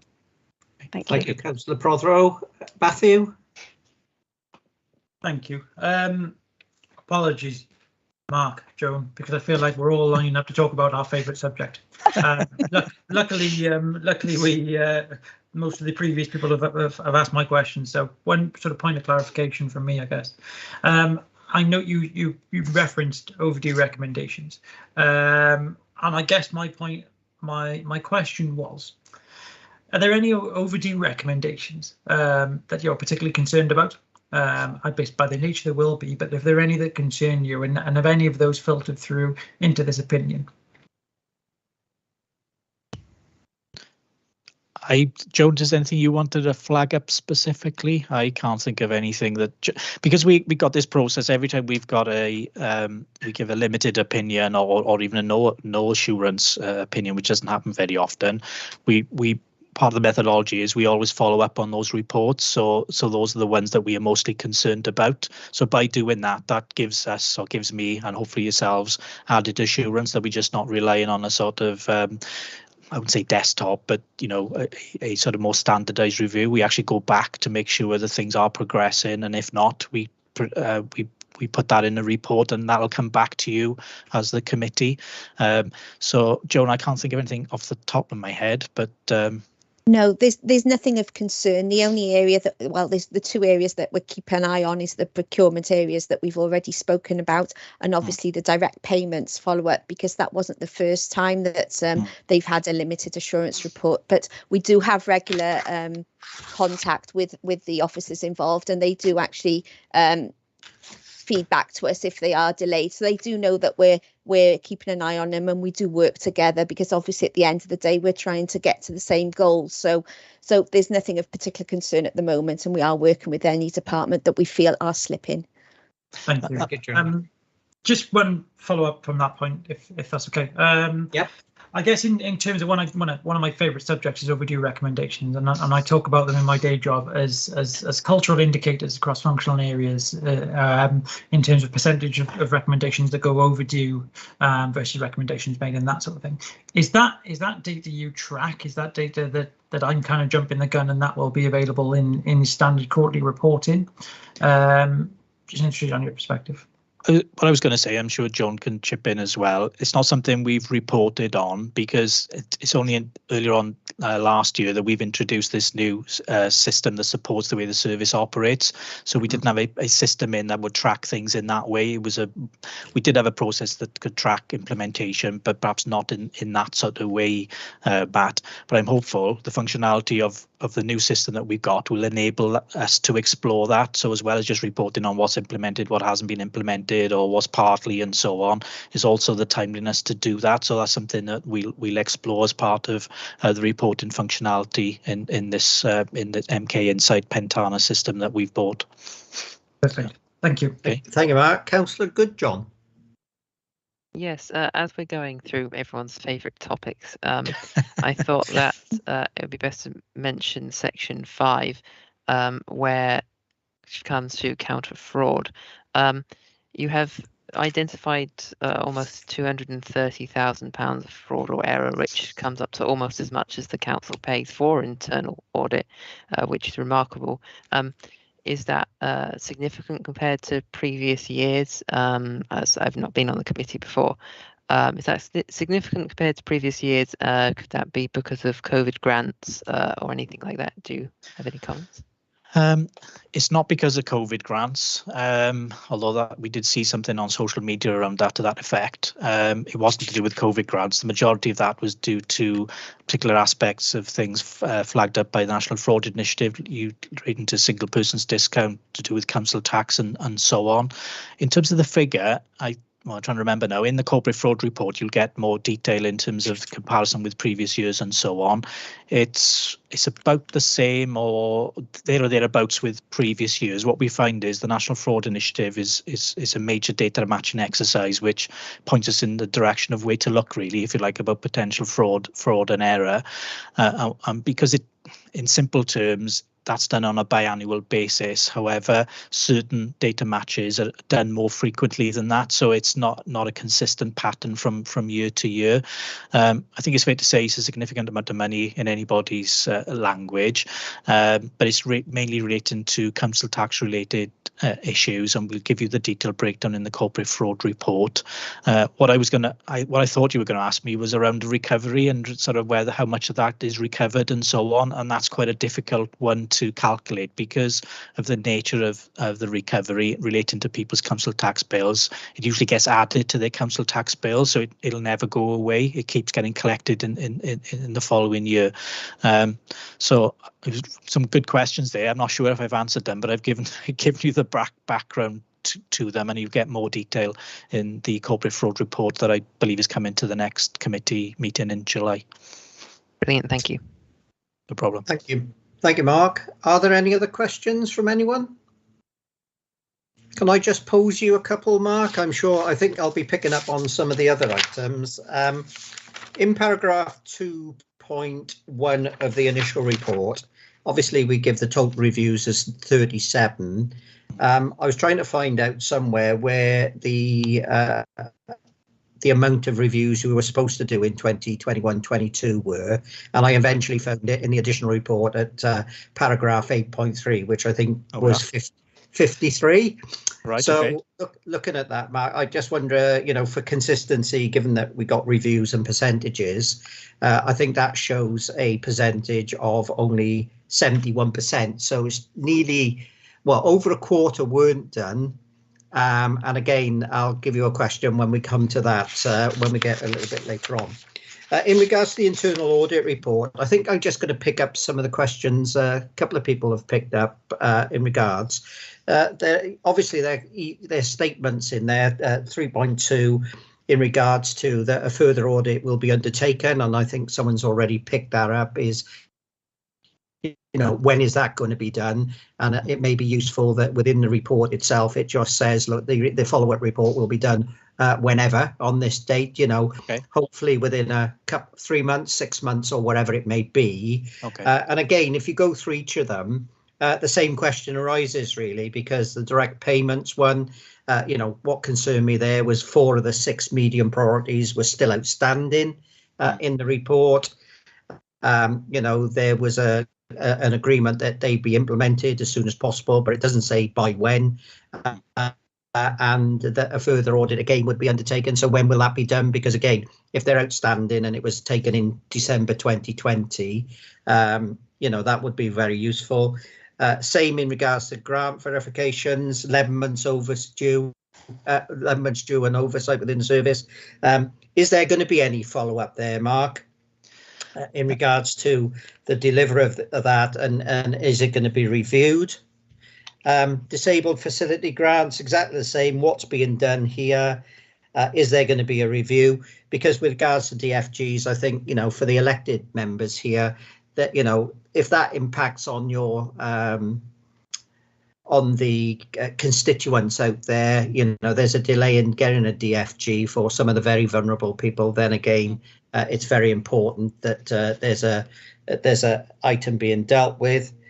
In regards to Ysgol, whatever, Gymraeg, Bro, Morgannwg, it says that all recommendations were accepted and implemented. How do we know that was done, and was it checked? Okay. And the final one, sorry, Mark, the final one on there, which is the payment card. You've got a date there, remain non-compliant as reliance on the system upgrade, which is due in 2022. I've just got, has this been done? Okay, right, I'll do my best. I've got some others, but I'll just leave it there for a minute. Yeah, in terms of timing of these follow-ups and if they're going to be done, it depends on the opinion that we gave when we did the follow-up work. So Joan, probably your best place to try and answer those, if I'm honest. Otherwise, I'm going to have to go back into the appendix to sort of remind myself. That's okay. So. Yeah, of course. In general terms, what we did pre-COVID was any limited report we would go back and review within 3 months, because obviously we'd identified a risk. That hasn't been the case during COVID for a number of reasons: pressure on the service that we were looking at, pressure on the staff, and juggling things.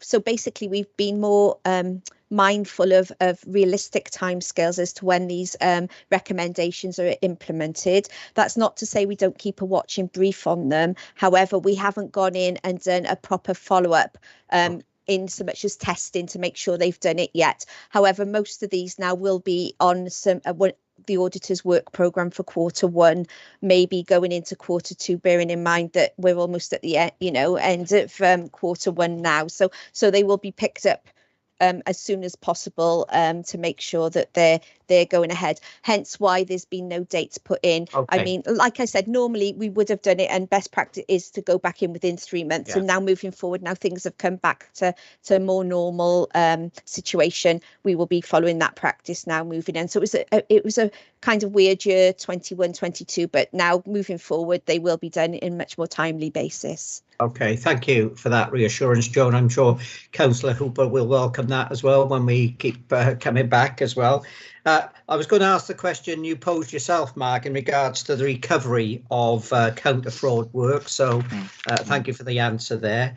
On the key performance measures and the questionnaire, and this may be a question for Matt or Tom, really, given that we've only had a 29% return rate last year, what are we going to, what is the management going to do to try and get those figures up? Because 29% is under a third. That means 2/3 of your questionnaires going out to the audits and not being responded to at all. So is that an issue for others to address?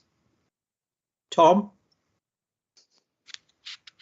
Thank you very much indeed, Chair. Yes, I think it is. It's one of those things that does lie with us in terms of management response. So with your permission, Chair, what I can do is undertake to work with Joan and Mark. I'd like to understand the spread in terms of where those responses are forthcoming and interestingly where they're perhaps not as well, so that we understand both the nature of the findings of internal audit work, but also the council departments. And what we can do then is I'll take a report to strategic leadership team just to stress the importance of those surveys being completed as a really important way for us to learn and improve both for the service and then how we respond to those findings. Yeah, thank you, Tom. Obviously, for the continuous improvement agenda, which again we'll be looking at in the future, you know, it's very important that people fill them in despite however difficult they may be. Absolutely. Thank you. Thank you for that, Tom. Mark, next question's on section 8, which is the key for performance measures. Clearly, out of last year's plan, there were 53 assignments which were planned, and you only managed to do 37, which again is, you know, only 71%. So again, there were 16 missing there.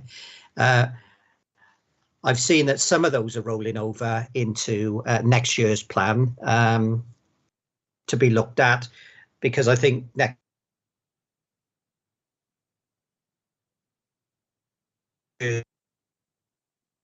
items that you're going to be looking at next year in the plan. But the only concern I've got is each time we're not meeting the target of the complete amount, which is the 53. If that carried on for 4 years, you will have missed a whole year's worth of audits because of that figure. Obviously, it's just looking at what's the cause of missing it. Is it staff shortages? Is it, you know, well, what is it really? Okay. Yeah, thank you, Gareth. The sound dropped out partway through, so I'm not sure if so I'll answer the question. No, it's fine. Best I can, but I'm not sure if I may have not heard everything. Yeah, it's audit planning is an interesting topic, really, and whilst we would always aim to achieve 100% of the plan, I don't think I've ever seen an internal audit service that's ever sort of met 100%. But the point that you make is still a valid one.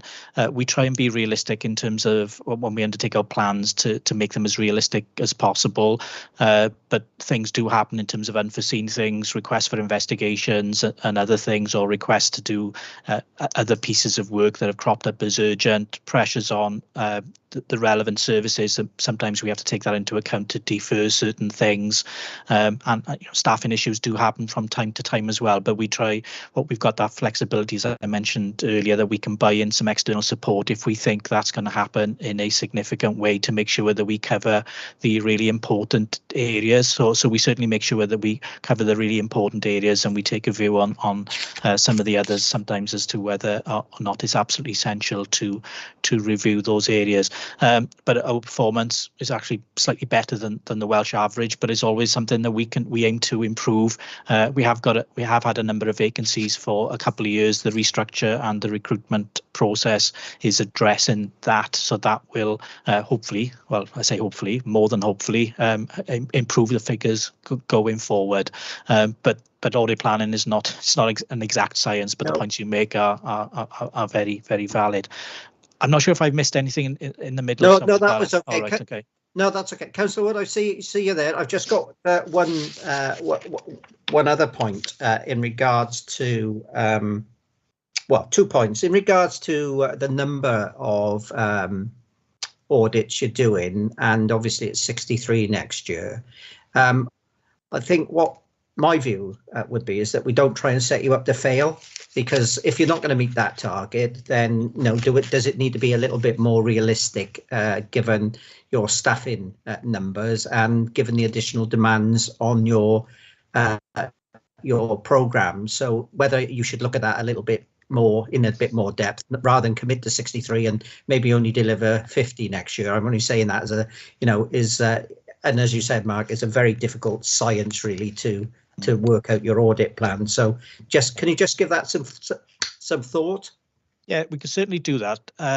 It's something for us to bear in mind. And I suppose what's different between internal audit and external audit is that we cover a lot more audits, perhaps. So it still ends up with the finished product, which is basically the annual report and an opinion and actual individual audits. But to actually deliver on that, it makes up a lot of different parts of that picture. But certainly we can bear that in mind. But I think certainly John will cover it, and I think I mentioned it earlier. The plan is there as a sort of something we aim to deliver, but it's not cast in stone. We needs to have flexibility, because things will crop up and things will become other things may become a higher priority than some of the things in the plan. And if there was anything significant, or if I had concerns over the extent to which we weren't going to be able to deliver the plan, I would come back to the committee to flag those things up via our quarterly progress reports as well. So. But yeah, happy to take that on board. Yeah, that's lovely. Thank you, Matt. And the final question is on your staffing structure. Mm-hmm. How many vacancies are there within your structure, and when is the likely date when they will all be filled? Good question. Right, it's a moving target, because we're filling posts currently. We've got a couple of people starting in August and September. Joan, can you help me out? I can't remember the final figure at the moment. I think at the moment we've got 6 vacancies still. We've got a couple of graduate auditors, we've got an IT auditor, a contracts auditor, and a general auditor post. A senior auditor post vacant. But we are, as Mark said, in the process of filling. Some people are due to start, and then we'll go out advertise the ones then that are still remaining unfilled. Yeah. That's across the wider service, across the 4 authorities, not sort of in a team serves the Vale, for example. It's across the wider service. Okay, and is it 6 out of how many? What's your maximum? I think it's something like 27.4 is our full-time equivalent, so they're about 26.4, 27.4. Thank you for that, Mark and Joan. Right, sorry to hog that. Councillor Wood. Back again. On the tender evaluation and award, which obviously was flagged up, what percentage of your tendering for these types of contracts is done electronically? Because it points out that Celta Wales provided a good procedure, and it's just curious about how within the existing structure that it may fail in terms of procurement of a contract. Because obviously these types of contracts can be of significant value. And will you be moving towards more electronic tendering? I don't know. I don't know if Joan will know the answer in terms of the proportion. That's probably one we can take away and ask our procurement colleagues. But my understanding, and sure Joan will correct me, majority of our tenders go through the Celta Wales process, so that it is electronic as far as vast majority of things are concerned. I think what we found is the evaluation process, maybe that's what needs to be tied up. So even if the tender process is electronic, you've still got the judgments that have to be made based on the submission. So it's more about the evaluation of what comes back in and make sure that's done correctly and fairly and so on. And if I may ask, then if it's to do with building services, how much of that would be technical requirement of understanding the capabilities of companies? And maybe you don't know. Maybe it's a different question to be asked somewhere else. Because obviously, for a submission, there can be an awful lot of information to trawl through. To either the relevant committee or the scrutiny committee you'll be dealing with this. Yeah. Something to bear in mind, maybe, any areas of concern, the committee could ask the relevant service area and service managers to come back to a future meeting. So that's something you may, I'm not suggesting that, but using that as an example, if you had particular questions and particular queries around the detail or progress, that's something the committee could choose to do at a future meeting. But if you've got specific queries, we can obviously go back to the service and ask them and send responses back via email and circulate those to the committee. But that's something we can only because it was flagged, and you pointed out that using electronic tendering was a better service and provided a better outcome. So that's what I was curious. Yeah, generally it is, but there's obviously lots of sort of detail and complexities behind that. Yeah. Thank you for that, Councillor. I'm sure that with the comments from Councillor Prothero as well, and the complete revamp of the procurement system, one of the other committees or scrutiny committee will be looking at this with a fine-tooth comb, and hopefully you'll be able to engage in participation. I will have a word. That committee may as well. Okay. I know we've got on a bit long. Are there any other comments or? No, the recommendation which is there is just say that we give due consideration to the annual internal audit report. Do you want us to give you a firm recommendation, Mark, that we accept it subject to the comments that have been made? I'm just checking the recommendation myself, Chair, as you speak. Yeah, this is the internal audit annual report is a bit of a strange one, really, and I've had this experience at another authority where the committee didn't agree with my opinion, so I've had to double check the sort of legal status, if you like, because yeah, the opinion is my opinion as the head of audit, so it's not necessarily the committee's opinion. It's just what you need to do is just demonstrate that you've considered what I've done and considered the detail in there as opposed to approving my opinion as such. So I think the wording in the recommendation is okay as it currently stands. Well, so if we just say the committee's given it due consideration, subject to any relevant comments that have come out during the questioning, and you'll take due cognizance of that moving forward. Yes, definitely. Yeah, thank you, Chair. Is everyone happy with that? Yeah, someone prepared to move? Thank you. Someone prepared second? Thank you. Everyone happy?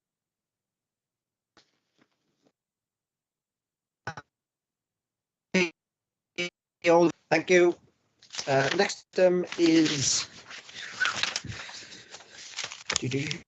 item 9, which is the Regional Internal Audit Service Charter.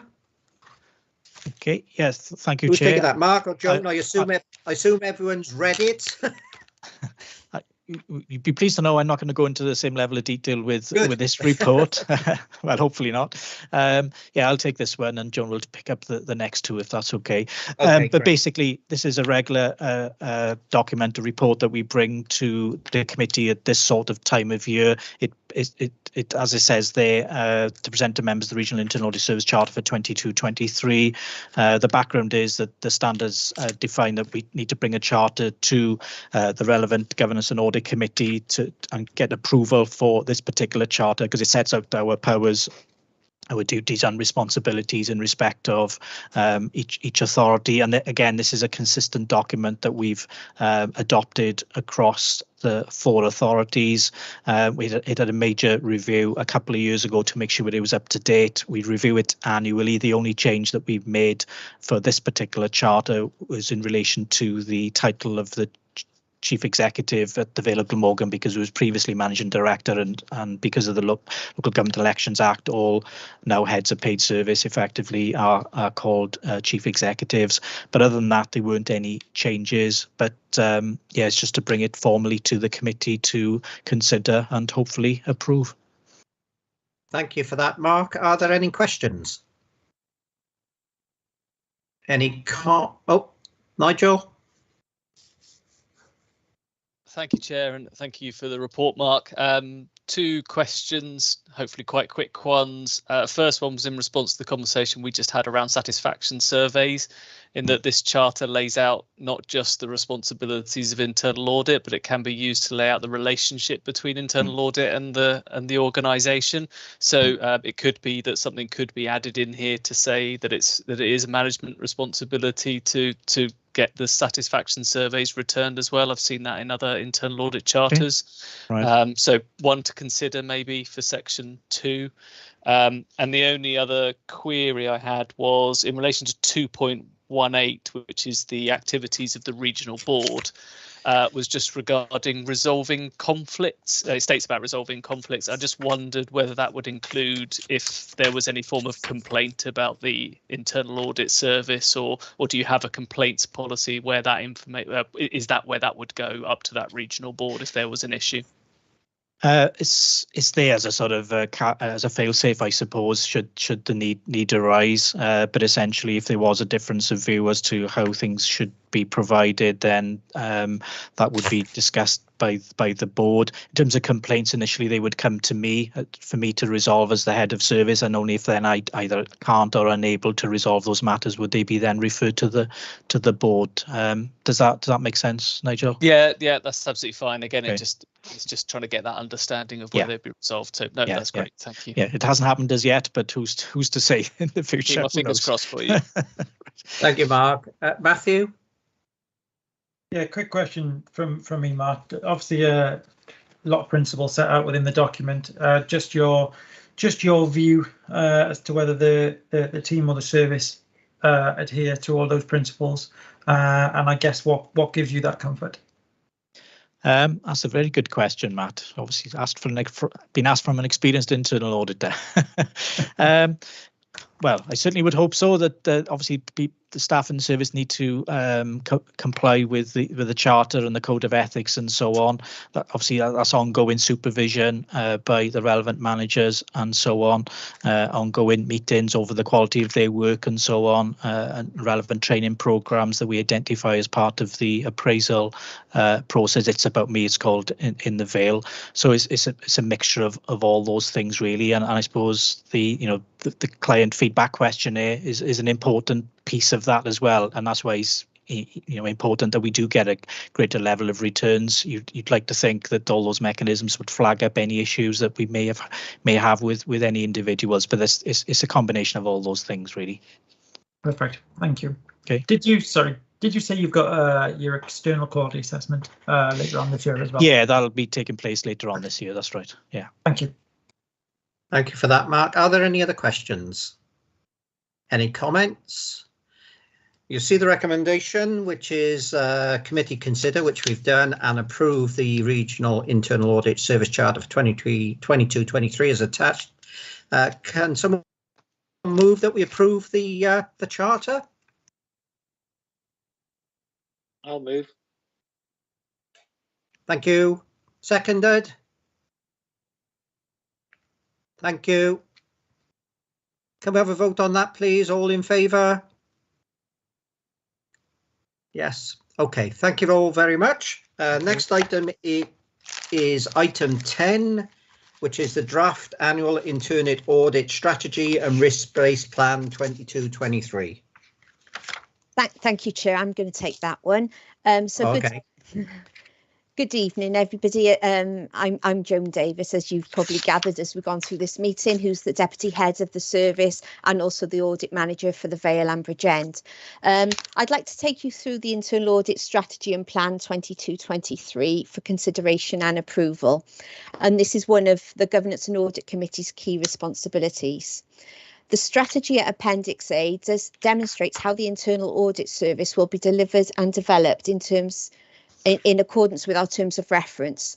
So I won't go through it in detail, but the areas covered at Appendix A include the definition of internal audit, the requirement for internal audit and the various legislation, the development of the internal audit plan and the methodology used, the risk assessment process, resources, and also it describes the audit approach, including the audit assurance categories and the recommendation categories. So again, we've gone through that in detail earlier in the annual report. So this obviously this is the cycle. So at the beginning of the cycle now for 22-23.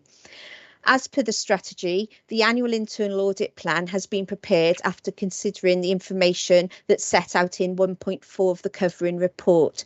Such things as the risk registers and the views of directors and senior management, reviewing the corporate plan and considering our previous work. And this then identifies where audit resource is most needed.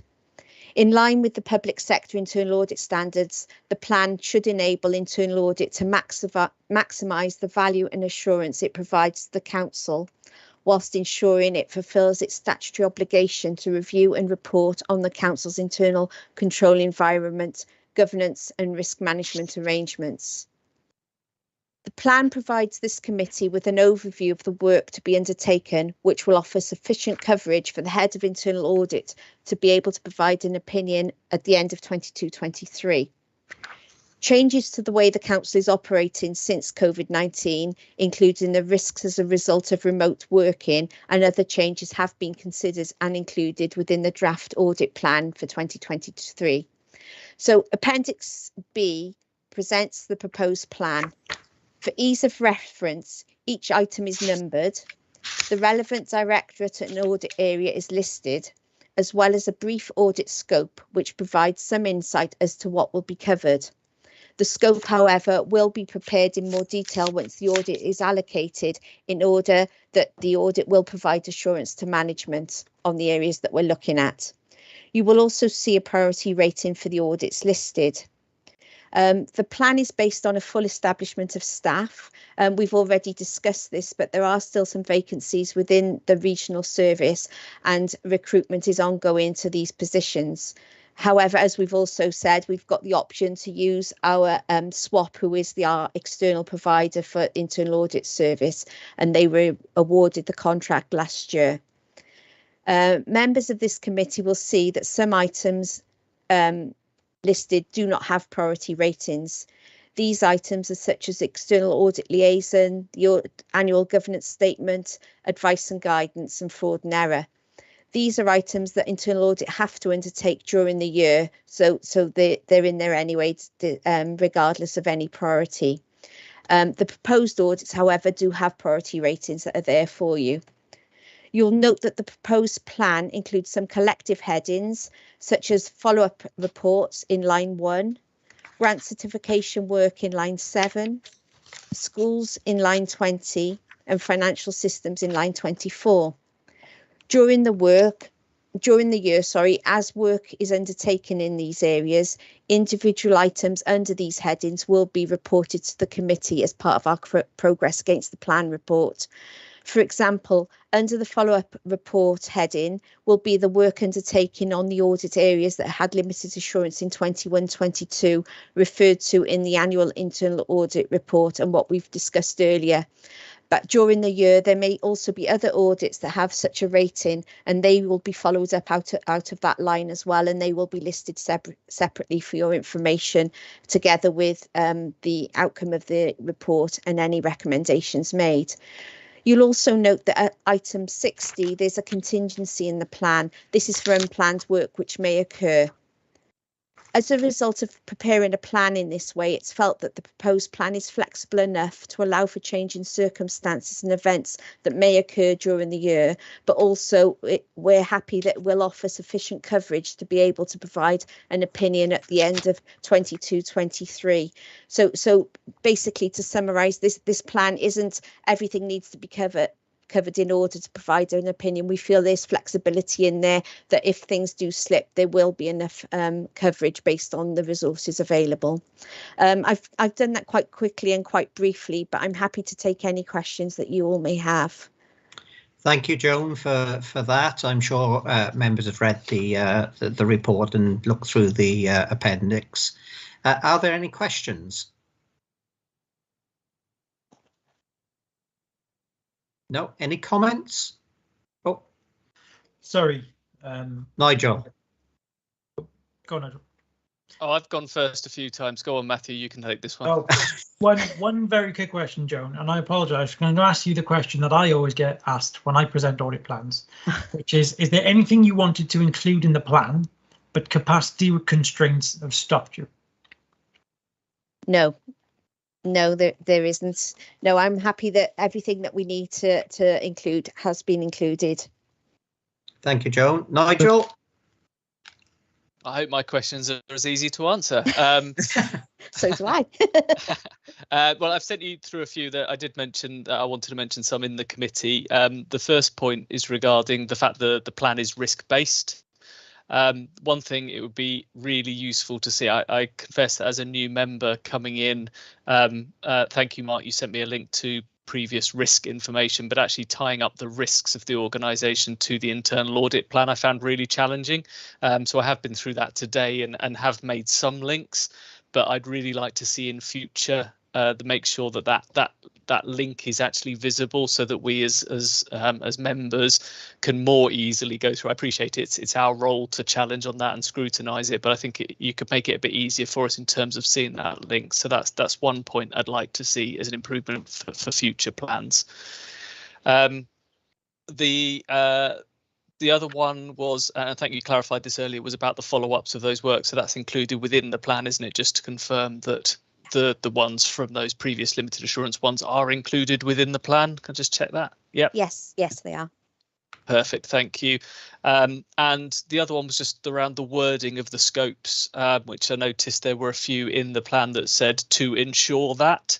And I think it's very key to make sure that actually the split between the internal audit's role as providing assurance and management's role in terms of ensuring something happens needs to be maintained. So again, I think it's just clarifying, being careful of that wording to make sure internal audit isn't being drawn in.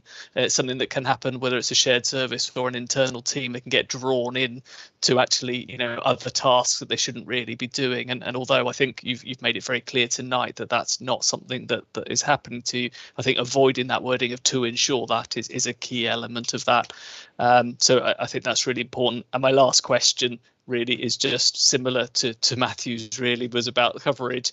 And I think we did discuss it earlier, but just to confirm that you're comfortable you have the resources to deliver this plan, which also links to Gareth's question about the 63 audits or other tasks you have to complete this year. That is a lot. So yeah, that's my final question, just around resources, please. Oh, thank you for that. As far as the suggestions that you've made in respect of the risks, we will go away and look at that and see if we can sort of display it in an easier way for you to follow the link with the risk. So that's not a problem. We'll look at that and work with yourselves as a committee going forward to make sure you're happy with the information that you're getting. And thank you. The word ensure, obviously, it's high level, but I take on board what you say. And again, we will do that. As far as resources, the plan has been based on a full complement of staff and therefore the full amount of days that the Vale of Glamorgan commission the regional service to provide. We have got the option of pulling in SWAP, who have got the who won the contract to supplement our resource. So like I said, it's then on a full complement of staff. At the moment, we don't have a full complement of staff, but we're happy that the flexibility's in there. So even if we don't provide the number of days, we will provide enough coverage to form an opinion by using SWAP as well. And yes, but hopefully the situation will improve because we're actively recruiting. I think I've covered all your points. Was there anything I've missed? No, that's great. That's brilliant. Okay, thank you for that. Thank you, Joe. Thank you. Matt? Thank you. I just wanted to come back on your earlier comment, actually, around giving ourselves a target that we can't deliver. And that's always a tough one, isn't it? You want to give the team a bit of a stretch in terms of the plan, and what you have in front of you could be delivered if we have all of the resources. I had talked to Mark and Joan about perhaps setting ourselves a target for how many we actually deliver. So that's something we're going to have a look at. But I think the other thing I'd like to talk to Mark and Joan about outside is that we give commitment that actually we deliver all the high priority ones and that we deliver all the follow-ups. So we'll go and have to think about some targets. It's good to give the team a bit of a stretch, I think, but equally I don't want to be presenting that we come in significantly below the number. I generally do believe we'll do better than 71%. There has been some really good positive recruitment to the team, albeit there's a little further to go. Thank you for that, Matt. Yeah, it's very key for me. Using, as I expect most people know, the mnemonic SMART, achievable, realistic and time bound, is very pertinent. Otherwise, you hoist yourself up and then all of a sudden someone will criticise you for not achieving the target. So I think we just need to be very flexible, and given what's been said this afternoon about staffing, etc., that we're very mindful of that going forward. A lot of this is based on full complement of staff. So thank you for that. Nigel?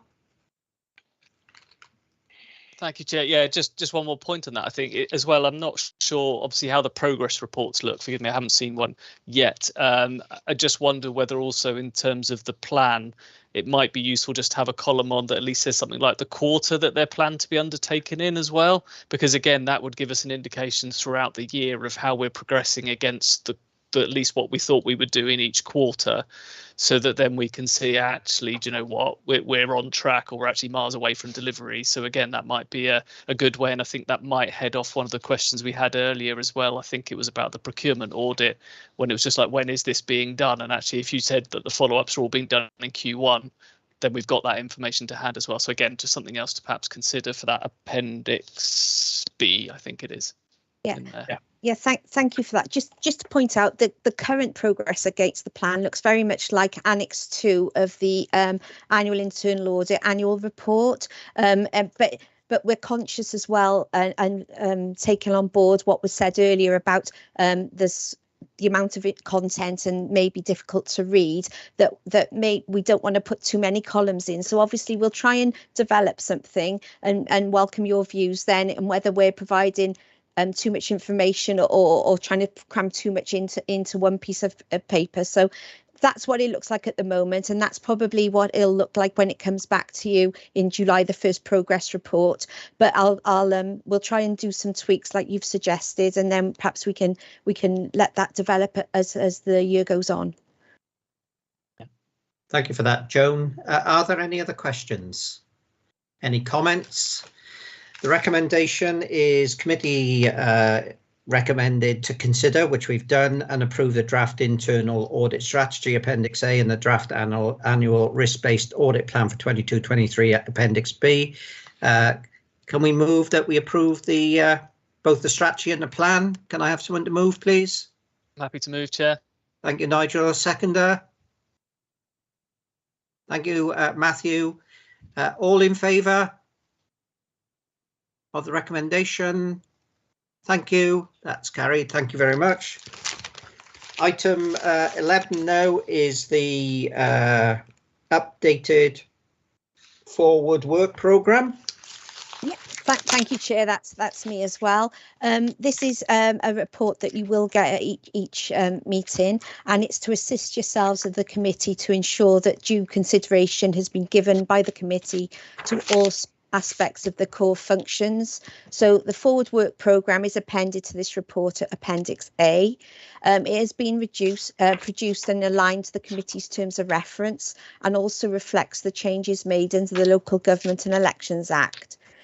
With reference to Appendix A, members will see the items that are due to be presented to each meeting. However, these timings may change as we go ahead, but it's giving you some idea of what to expect at each meeting. Other items may need to be considered as we move forward during the year and therefore added to the programme. You'll also note from Appendix A that an additional meeting on the 19th of September has been included, where the Council's draft annual self-assessment report is likely to be the only item. The covering report lists for yourselves the items that are due to be presented at the next committee on the 11th of July. So members are asked to endorse this list, and also it gives you the opportunity to say whether there's any additional information that you require to be brought to that meeting. Thank you. Thank you, Joan. Are there any questions? Nigel? I think I did say that people might regret having me on this committee, but going back to previous conversations and probably taking Councillor Hooper's words out of his mouth, perhaps, I'd like to see a recommendation tracking report coming to each meeting, each of the quarterly meetings. I'd like to see something that just gives us an indication of how many of those recommendations are being completed or not, just some guidance around that, because I think it really is important. I wouldn't want to think for a moment that all we're doing is focusing on the audit outputs and not the outcomes, which is the risk being managed. So that would certainly be one to add for me, please. But that's just obviously a proposal from me. Okay. Mark? Oh, sorry, Joan. Oh, no, sorry. I was only going to say that is something we have recognised, and with the help of the MK audit software, we're looking at pulling out the reports to provide that information more easily. So if we haven't fine-tuned the reports, you'll certainly get some information, hopefully by the next committee, in respect of recommendations. Thank you. If we use that same software with us as well, so and we've had that for now for about 4 or 5 years. So again, if we can help, let me know. Oh, thank you. Well, that basically Joan said exactly what I was going to say. It might take us a little bit of time to sort of get the functionality sorted, but yeah, perhaps we can have a separate conversation, Nigel. That may help us in doing that. But yeah, but in certainly principle, absolutely agree. Yeah, certainly, definitely worthwhile. Thank you, Mark. Any other questions? Any comments?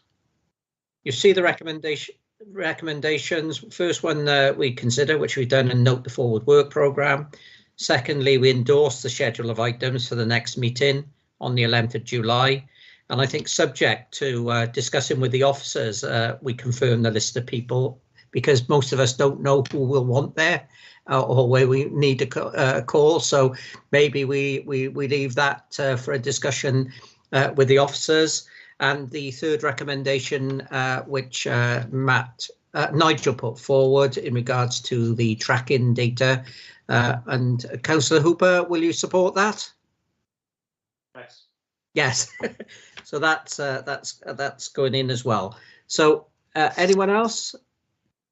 So you see the 3 recommendations now. Someone move. Thank you, Councillor Prothero. Someone second. Someone put their hand up. Thank you, Councillor Hooper. So we've got the 3 recommendations. All in favour, please show. Thank you, everyone. That's carried. Very quickly then, item 12 on the agenda. Any other items which the chair has decided are urgent? Part 1. I've not been notified of any, so therefore there aren't any. Part 2 of the report, which presumably is we should move the exclusion of the press, but there aren't any items of exempt nature which should be considered. So therefore the meeting's closed. Can I thank everyone for their patience this evening? Allowing me to chair firstly my first committee meeting, but it was a long agenda, and I think obviously, as time goes on, I can discuss with the officers, hopefully, that we can get a little bit more slicker in presentation of the reports, maybe just introduce the summary. And I would assume that everyone's read their reports, and then we can go straight into questions. And again, I'm sure I can discuss that with Tom, Matt and Mark. But thank you all for your attendance this evening. That's the elected representatives, the independent members, the officers themselves, and our colleagues from Audit Wales. So thank you all very much, and that's it. And obviously Gareth, who stayed on as well. So thank you all very much, and see you at the next meeting. Thank you very much. Thank you. Bye. Thanks very much. Bye.